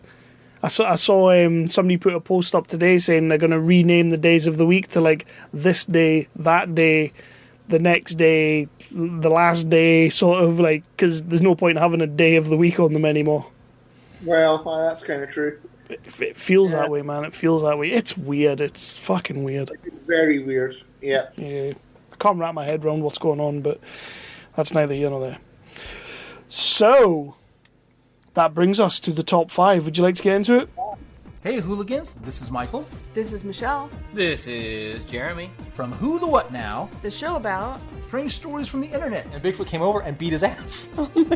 He like knocked him around a little bit, and he just kind of went limp, and Bigfoot left. Pop culture. Jean-Claude Van Clam. I thought Jean-Claude Van Clam was supposed to be the alien in Predator, and like did like a jump splits, and like ended up with his like bat right in the dude's face. That's his like, move. do I get the part? In our crazy lives. I'm like, oh, there's a cat on my back, and then all of a sudden I feel something. I feel a furry paw go down my ass crack. Just slide right down my ass crack. I was like, what are you doing? You can catch us on all your favorite podcast applications. Spotify. iTunes. Libsyn. iHeartRadio. Stitcher. Your mamas. And wherever else you find they have quality podcasts. So don't miss out on the next Who the What Now? Top 5. Yeah. This one was weird because it was originally supposed to be top 5 movies to take your mind off of the boredom. So I was going to go for like, sort of fucked up movies or movies with like JFK. I said was going to be my number 1. Yeah. To take your mind off of how monotonous it can be. Well, what I thought it was is kind of similar. Like, feel-good movies take your mind off things.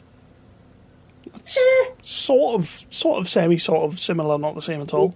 Yeah, I suppose. It's okay. It's fine. It's still a good top 5. Yeah, we'll do the boredom one another day when you want to do like top 5. I'm actually glad we did change that because I started reading the V for Vendetta graphic novel, and I had to stop.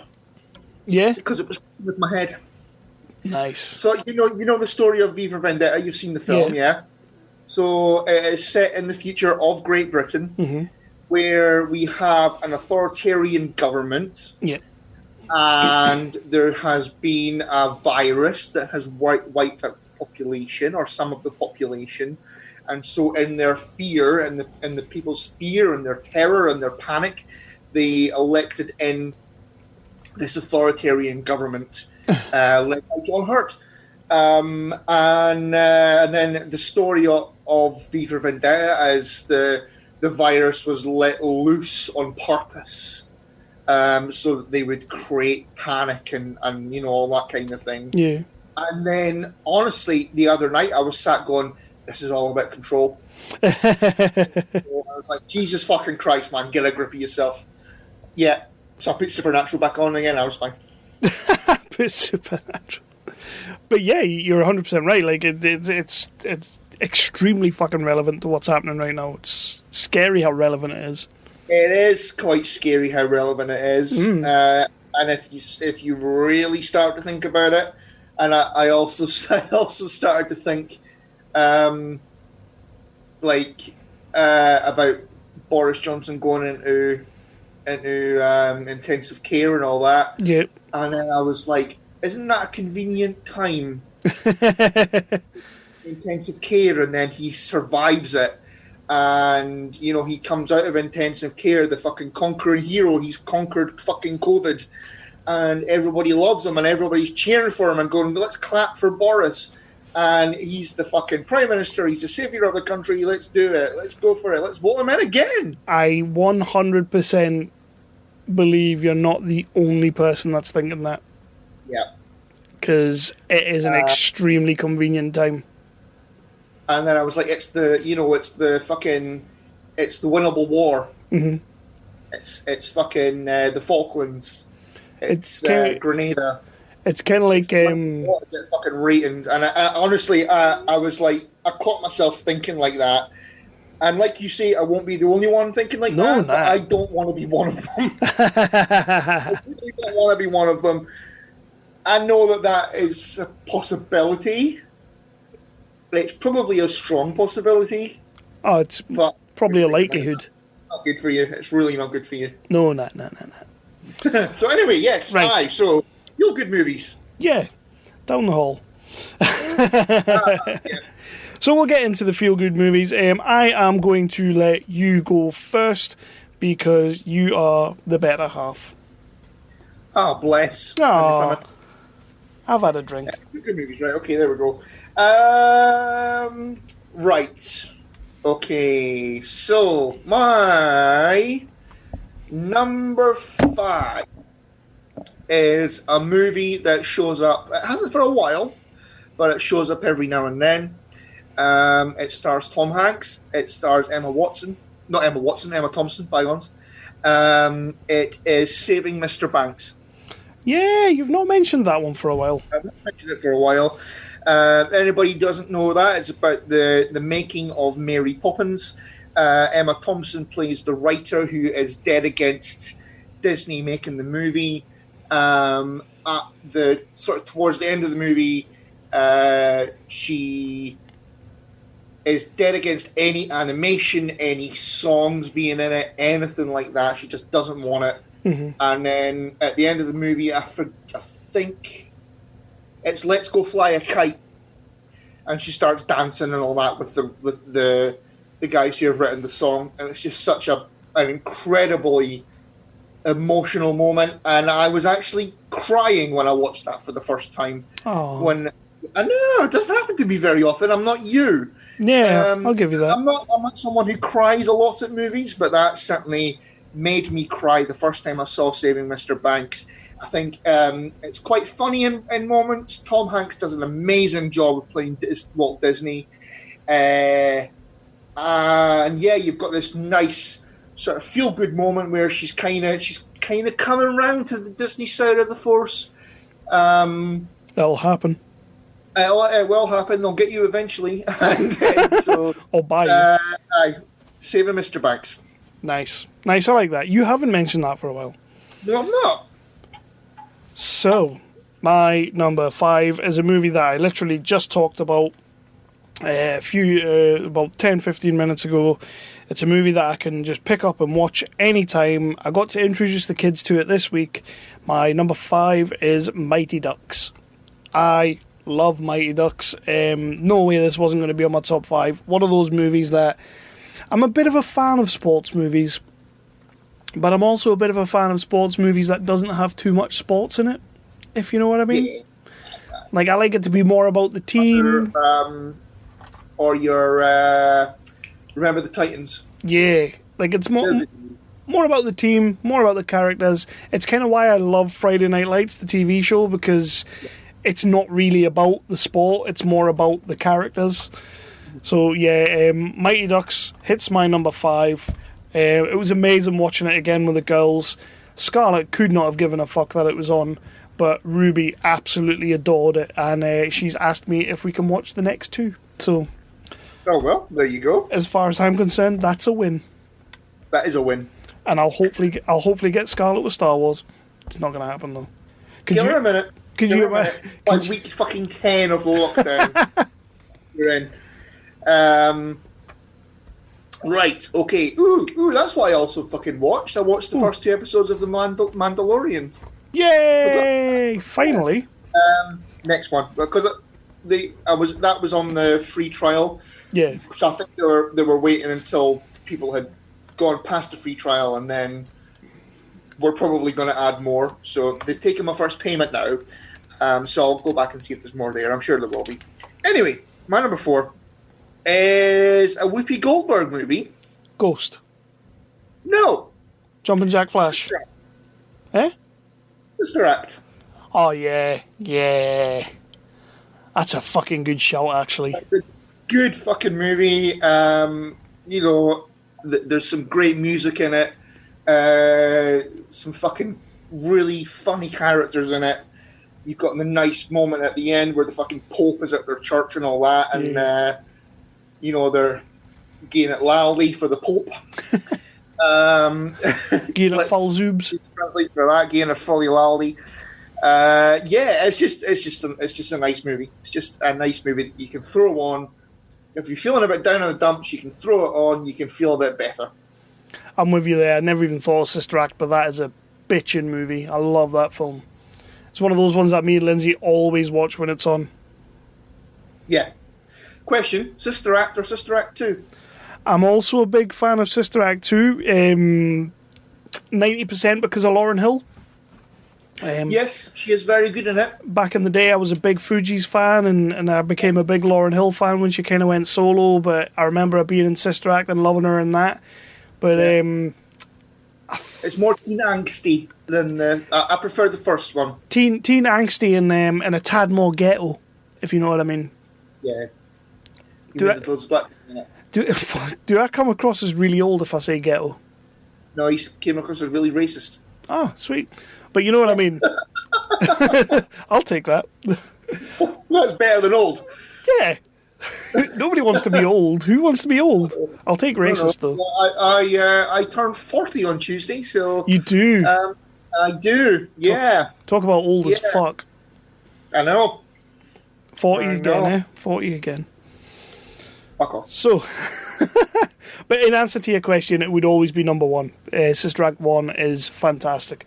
And I always forget, when I say I always forget, I definitely had forgotten before the last time we watched it, but it was on a couple of weeks ago and we watched it. And yeah, kind of forgot Harvey Keitel was in it. You kind of do, don't you? Yeah. It's because it's quite sort of mobby and stuff. And you do forget that it's... Yeah, it's a really good movie. Because you just remember the nuns singing. Yeah, well, exactly. Yeah. My number 4 is it's a movie that only ever really turns up on TV round about Christmas and New Year. It's a movie that I absolutely adore. You can watch it any time of the year, but it's even especially better on a shitty Christmas or a shitty New Year, and you can just slip it on. You know I love a musical. I'm a big fan of musicals. Seven Brides for Seven Brothers is 100% one of my favourite musicals ever made. You seen that one? Yes, I've never seen it. Oh, you are missing an absolute treat. It's so fucking good. It's the really? Am I? Eh? Am I? Oh yeah. Okay. Dude, it's the age-old tale of 7 brothers who live up in the woods, away from the town. They go down to the town. The oldest brother goes down to the town to take himself a wife. Takes his wife, pretty much forces her to marry him, but through song, so that's okay. Like, he woos her through song and forces her to marry him, kind of thing.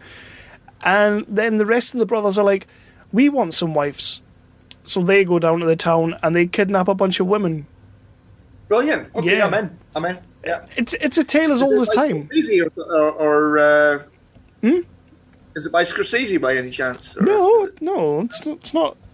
No, I think you're thinking like of a bad thing. What they're doing is a good thing. All right. They need wives. Yeah. It makes sense when you watch it. There's a bit where they built... The fucking dishes are built up and there was no one to make cakes. Exactly. So they go and fair enough. take themselves wives. It's a fantastic film. Every song in it is class. There's even a scene where they have to build a barn and they have a big dance fight when they're building the barn, and it's incredible. Just watch it, man. 7 Brides for 7 Brothers always makes me smile, and it always kind of makes me a little bit happy inside. Well, there you go. You can't ask for more than that. Exactly. Right. Okay. It is. This one's also been on my top fives, God knows how many times. It's a Jack Nicholson movie, and Helen Hunt. Yeah. It is As Good as It Gets. That's a fucking great pick again. It is. I think I prefer your list. Really? Yeah, so far. There's no rapey movies in mine, so that's. There's no rapey movies in mine. It's just kind of in a way. Okay, so for forced servitude, As Good as It Gets, it's about a guy with chronic OCD who kind of overcomes that when he falls in love. You've got some amazing one-liners in there. You've got some fucking phenomenal performances. One of the best monologues ever from Helen Hunt when she's speaking to her mother over the table. Yep. And I think they actually played that at the Oscars when she won the Oscar for it. When the son is kind of, they've kind of finally got some good news about her son's breathing problems, and she's sort of like, what the fuck do I do now that this is no longer going to be a thing in my life? And she breaks down crying, and she's kind of going to her mother like, what do you want from me? And the mother goes, I want us to go out. And she goes, okay. It's just a great monologue. It's just fucking so well acted. You've got Jack Nick at his absolute best. Yeah. A little bit creepy with the age difference between them. Not really. Not really. It's Jack Nick. It's still Jack Nick, so fuck it. Yeah, great movie. Where on the scale of things, because we're both big Helen Hunt fans. I think we both quite like Helen Hunt. In fact, I'm pretty sure my next movie has Helen Hunt in it. But so we're both fans of hers. On the scale of like Helen Hunt and Meryl Streep, who do you think's winning that? Like on their best day? Oh. And I don't mean who do you think's tidier. I mean like actress wise. Actress-wise, it's got to be Meryl Streep.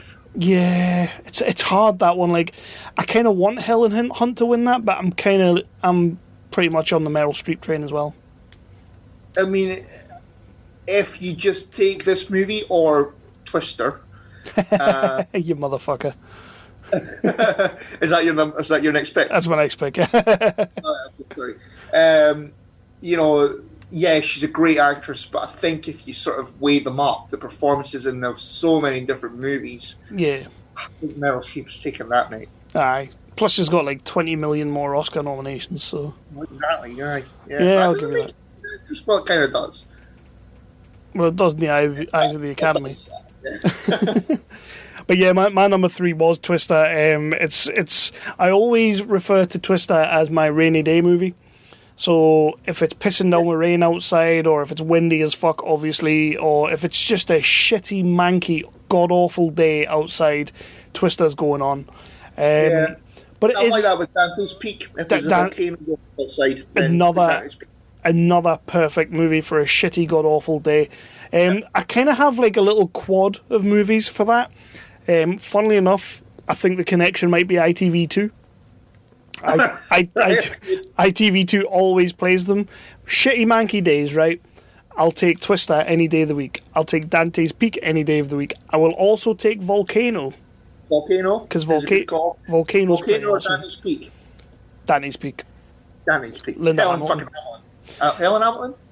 No, Linda Hamilton. Hamilton. Yeah. And then the last one on that list is, again, purely because of ITV2, Jurassic Park The Lost World. The Lost World? Yeah. ITV2 played that so many times. You couldn't afford the proper one. No, Christ, no. But they've played that so many times that, like, when it was on, it was just like, you know what, fuck, I'll watch it. But for me, for me, Twister it's got to be one of my sort of, it's a feel-good movie, but it's also like, I don't have to think about anything. I can just put it on and I can enjoy it. You got Bill Paxton, being fucking awesome. You've got a young Philip Seymour Hoffman on his way up, just being awesome. It's just an amazing movie. Another good monologue as well. A lot of good monologues, but yeah. With Helen Hunt, you know, you didn't see it going past this house and whatever the fucking monologue is. Taking every house but mine. Yeah. Oh, fuck me. Awesome. Awesome, man. I love that film. Love that film so much. Yeah, good call. Good call. So, what is your number 2? My number 2, it is Robin Williams time. Get in. Robin Williams, Dustin Hoffman. Oh, yeah. Bob Hoskins, Julia Roberts. Fucking probably there'll be more that I've missed. It's Hook. I feel there's a Robin Williams top 5 somewhere. Yeah. Hook is just so good. It's got a lot of... I was always a big Peter Pan fan. Yeah. You know, like the Disney cartoon and that. I will be rewatching that now. I've got the Disney fucking Plus. Yeah. It's Robin Hood. But I was always a big Peter Pan fan, and when I sort of read Maggie Smith. Forgot Maggie Smith. Maggie's up in there. But I remember like when this was coming out, it was like fucking hell. Dustin Hoffman is playing Hook, and Bob Hoskins is playing Smee. He's born to play that more than Mario. You know, it's just perfect casting. There is, you know, physical sets all over the bastard shop. Spielberg. The movie, gorgeous. It's so well done. It's the story's great. You know, Hook actually does feel quite threatening. You know, particularly sort of towards the early parts of the film where they're in London still. Yeah. It feels like a worthy successor to Peter Pan, like a kind of sort of a sequel, which I guess it is. But I just remember watching that when I was a kid, and I was like, oh, I want to go to Neverland and fucking, you know, all that. And you've got some great set pieces in there. You've got some funny bits with Dustin Hoffman. He's just having a fucking absolute blast playing Captain Hook. I could watch that all day. Great. Yeah, that's a good show. It's a good show. I love Hook as well. I'm a big fan of Hook. So now I'm struggling here because my number 2 and my number 1 were very much which one goes where kind of thing. But I think I've got it. Me and Lindsay watched this the other night with Ruby and Scarlett, and I finally got to say to Scarlett, you know, I told you so. You know, I kind of got to rub it in her little face because she really didn't want to watch it, and then she enjoyed the absolute fuck out of it, and she was giggling away like a little bitch the whole way through it. Loved the film. We discovered it when Lindsay was first pregnant with Ruby when it first came out. The movie is Blades of Glory, and I just love that movie. Like Will Ferrell. Yeah, Will Ferrell, John Heder from Napoleon Dynamite. Will Arnett, Amy Poehler. It's just got such an amazing comedy cast, but more than that, it's just fucking hilarious. It's so good. It's Will Ferrell before he kind of started churning out all of the shit that he started churning out. I've always been a bit touch and go with Will, well, a lot touch and go with Will Ferrell. 90% of the stuff that he does, I couldn't bring myself to watch. That's because 90% of the stuff he does is the same as the last movie he did. It's he has a wheelhouse. Like there is a lot of actors out there that I do like tend to think to myself, you know what, man, know your lane, stick to it, and just do what you're good at. Will Ferrell, I just wish he would do something different because he's churning out 4, 5, 6 movies a year, and they're all the same, and most of them are shit. Yeah, but Blades of Glory is not one of those movies. It's fantastic. We love it in our house. Me and Lindsay absolutely adore that movie. And I saw it came back onto Netflix. It's been off for a while. And as soon as it hit Netflix again, I was like, right, we're watching that tonight. Ruby was laughing her head off. Scarlett was laughing her head off. Didn't get half the jokes, but she's still laughing her head off. And just Blades of Glory. Yeah, good. That's a good pick. It's a good sort of... To be honest with you, I've probably not watched it again because of what we just said. Yeah, you know, that's probably like kind of jaded it for me. I'm touch and go with Will Ferrell. I have to admit it. Yeah, I've never seen Elf. Yeah, that's one like I've seen it a few times, and yeah, it's good, but I don't rate it as much as a lot of people seem to. Like, yeah, there are people who watch that like every Christmas and stuff. Well, I've never seen it, so I can't really comment, but I don't really want to. There are people out there who say Elf is the greatest Christmas movie of all time, and I'm like, I'm sorry, but I could probably name 4 or 5 above it. Yeah, no, never that. So, what is your numero uno? My number 1 is a movie that you introduced me to. Ooh. It is Fanboys. Yeah. Oh, that's a fucking great shout. Shit. Yeah, so it's about a bunch of mates who have been nerds and friends at school who find out that Star Wars Episode 1, The Phantom Menace, is coming out. So they go on a countrywide road trip, or a cross-country road trip, to break into Lucas Ranch, or whatever the fuck it's called. Skywalker Ranch. Steal a version or a copy of the film to watch it before it hits the cinemas. It's that simple. But it's the sort of adventures that they run into, the situations that they get themselves into on the way. The writing is fucking great. The acting is great. The payoff at the end, where you found out throughout the movie that one of the characters is terminally ill, and then at the end of the movie, he gets to watch the movie. Yeah, he gets to watch Star Wars. Imagine that being the last Star Wars movie that you get to see. Still better than Last Jedi. But, Imagine like Space Leia is the last fucking Star Wars movie you got to see. Imagine you were like in the cinema and had a heart attack during that scene. So like, not only did you not see the end of that film, but that is literally the last thing you saw was Leia being Mary Poppins. You so much you fucking die. Aye. Oh, that's possible. I wanted to die after seeing that scene. Anyway, yeah, and you've got the fucking amazing last line of the movie, dude. What if the movie sucks? Great, it's just fucking so good. There are so many references in there. You've got some great cameos. Fucking William Shatner. Anything. Just, it's so quotable. The movie is so fucking quotable.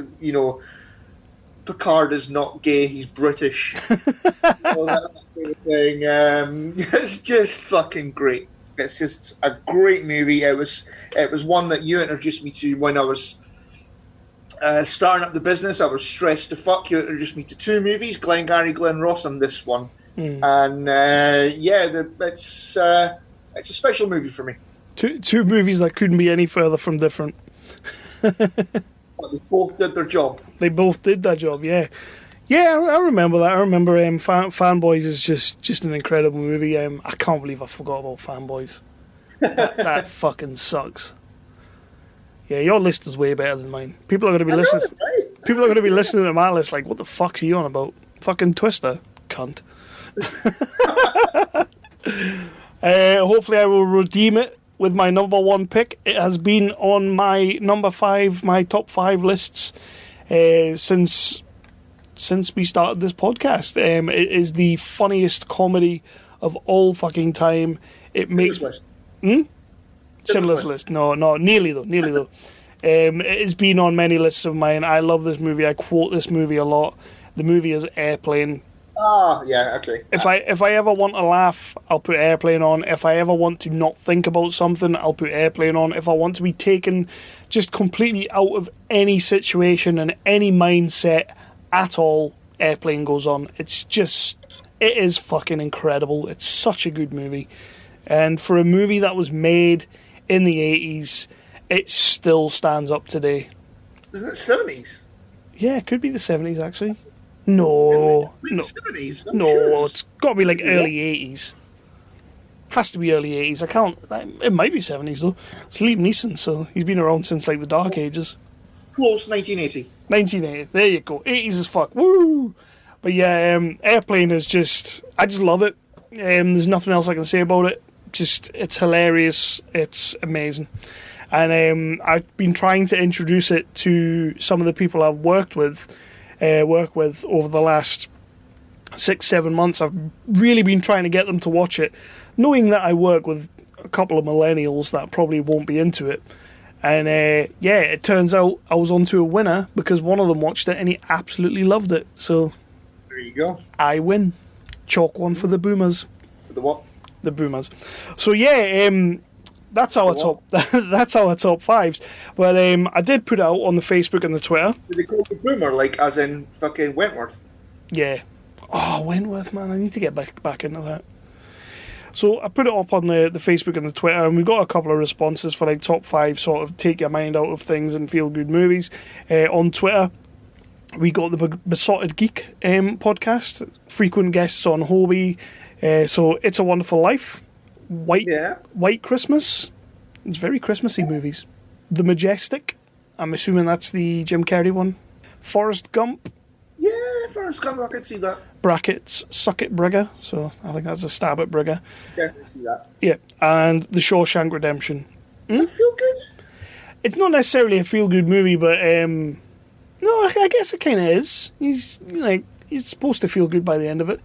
Yeah, kind of had. Yeah, by the end of it, Yeah. The first version of my list had The Impossible in it. Yeah.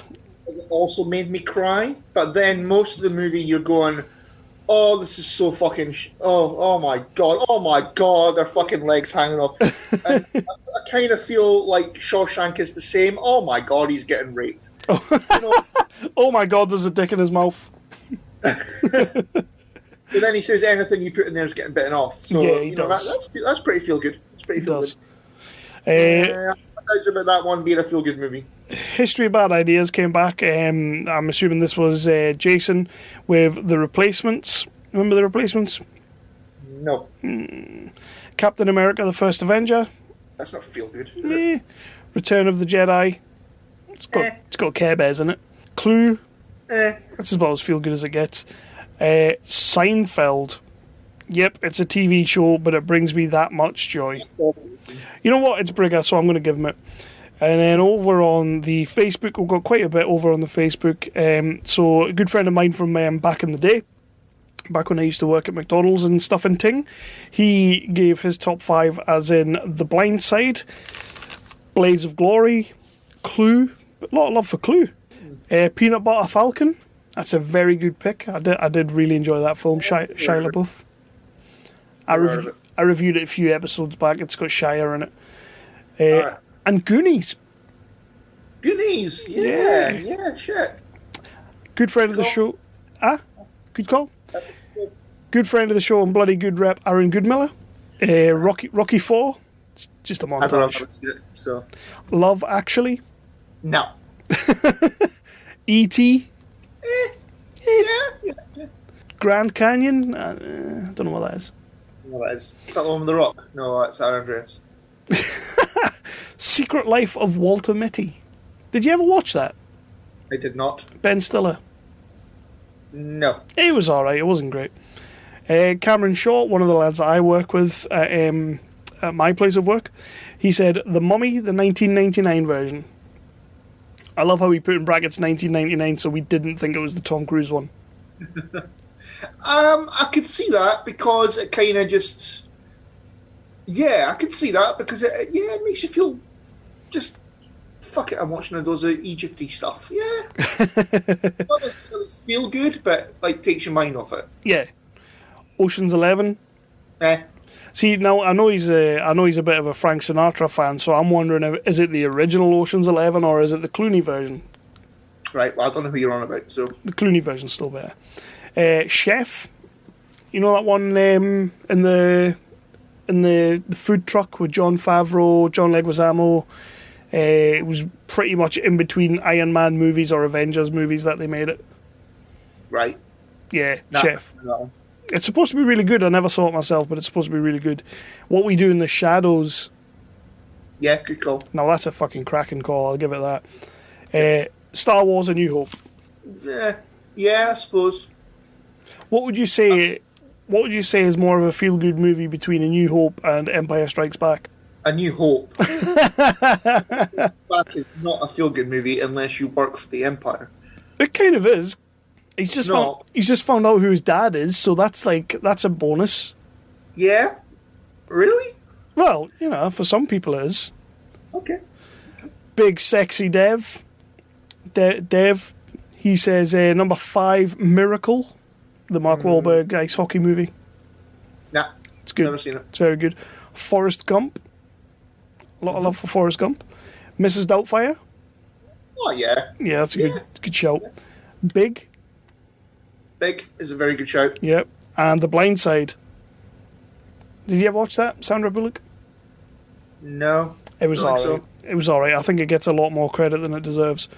Shane Woolgar, who I used to work with back in the day in McDonald's, got a lot of McDonald's people coming out of the woodworks.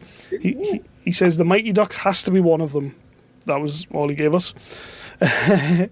Burton's Bob. He came with his. He said The Princess Bride, Amelie, Playtime. You don't know these movies, do you? Oh, I know them. I'm just saying. Playtime, is that not the shop on the high street? I've got no idea. No. Paper Moon and Harvey. Well, we always knew when we saw Bob's name it was going to be some random eclectic shit that nobody's ever seen. Yeah, I'm not. Yeah. Yeah. Well, lucky it wasn't that one that was in the Berwick Film Festival of a woman shitting in a field. Pissing. She was pissing. Pissing in a field. Oh man, you've ruined that for me because I always thought she was shitting. Maybe a little bit of poop came out. Dave Hastings, another friend of the show and director of Sustain, which we can't talk enough about. We love that movie. We hope that's doing brilliant. Check out the poster because it has a nifty quote, which I think came from mostly you. Did it? From mostly me? I think so. Was that amalgamation of quotes? It was just like, fucking great, fucking awesome, fuck yeah. And I don't really swear on this podcast, as we know. All right, no, you really don't. So it must have came from you. That's all me. That is all you. Aye. See, I would have been like, it's a cunt. Better quote, surely. I would have been like, it's a cunting good movie. It's cunting great. That's a poster. That is a poster. Oh, speaking of, before we started recording tonight, I got a Twitter message. I reviewed a cheeky little short movie for the Romford Festival, and I got a message on Twitter asking if they could take a quote from the article and put it on their poster. Nice. 365 Flicks on another poster. Yeah. Chop. Are you going to send any of these movies my way? Of course. Put it on the board. That's one more poster. Put it on the board. Sorry, what? I said, are you going to send any of these movies my way to watch, or are you fucking hogging them for yourself? Yeah, but you're working from home, so it's hard. I could watch them at night. Good point. So yeah, Dave Hastings, he came forward with his, and he said Loch Ness. Yeah, I'll take that. I've not seen that for a long time. That was a good movie. I like that. Raiders of the Lost Ark. Brackets, thumping Nazi scum is always feel good. I'll give them. Especially when Indiana Jones does it. Yeah. I'll give them that. Planes, Trains, and Automobiles. Yes. Airplane. And The Breakfast Club. I've never seen that. It's amazing. It's up there as like one of my all-time favourites.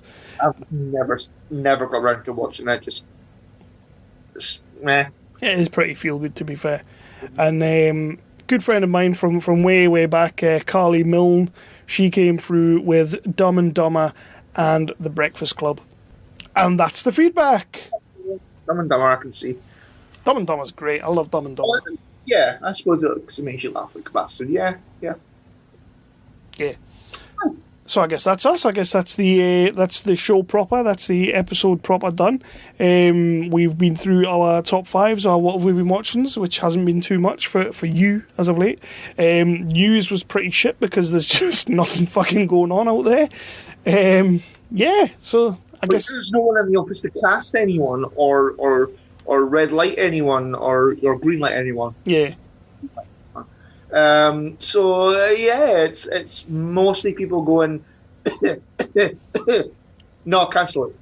Wow. That was some sick shit right there. Mostly people just coughing. What was sick? What was sick? Just coughing on each other.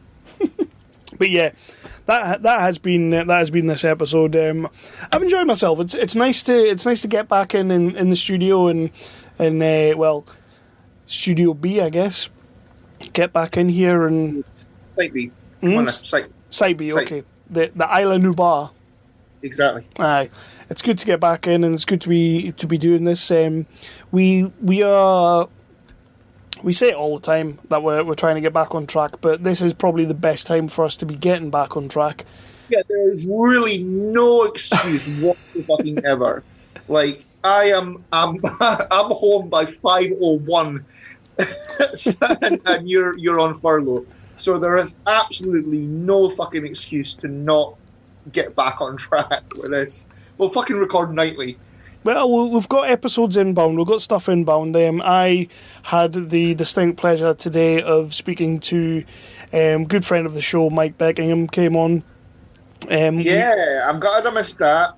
But as I said to you, my fucking phone was going off as I was walking the dog, so I wouldn't have made it all the way through the bloody thing anyway. So, but I hope that you had a good time speaking to Mike. It was good.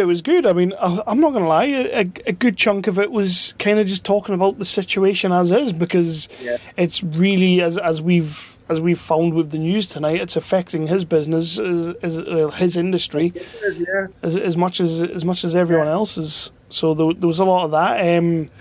But he gave me some nice little, I wouldn't say exclusive, but some insights on some stuff he's got in the works.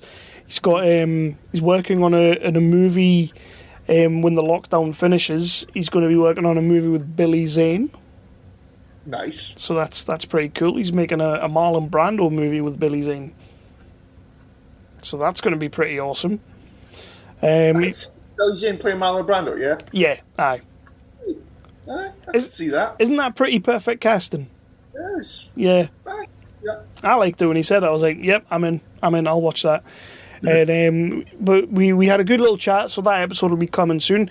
Chris and I have been kicking an idea about on another sort of spin-off show. Do we want to maybe give a hint or anything, or I don't know if we want to give any hints away. Just when you sort of go out for your paper and you're kind of thinking, I woke up this morning. Got myself a gun. That's just me every day right now. That could be a hint. That could be a Tuesday. Could be any day, ending on Y.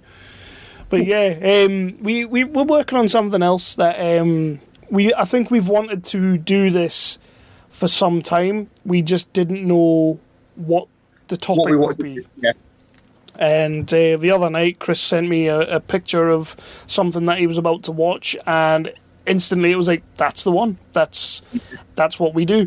So yeah, we're not going to give too much away right now about that, but we're going to be working on that obviously the next couple of weeks, and we'll get something up soon. I'm actually really looking forward to it, man. Yeah. Well, I'm not going to watch any more, because if we do go for this, it needs to be fresh. So yes.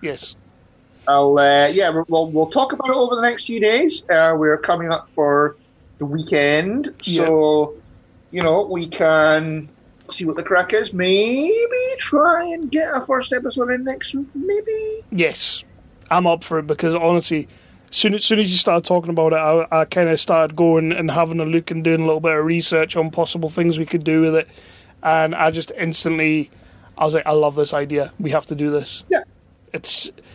It's one of those things. Basically, we're going to be reviewing something, but it's also one of those things that you and I kind of first bonded over. There was two main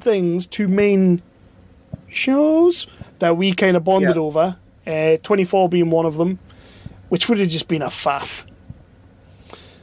24 would have been a faff. It goes on for too long. But the other, the one that we are planning on doing this new project on is another thing that you and I just bonded over. We both loved it. We both just, yeah, man, this is our shit, and this is what we're going to do. So yeah. And I love it. So we'll end the episode there, and we will be back again soon. Yes, we will. Not nightly though, right?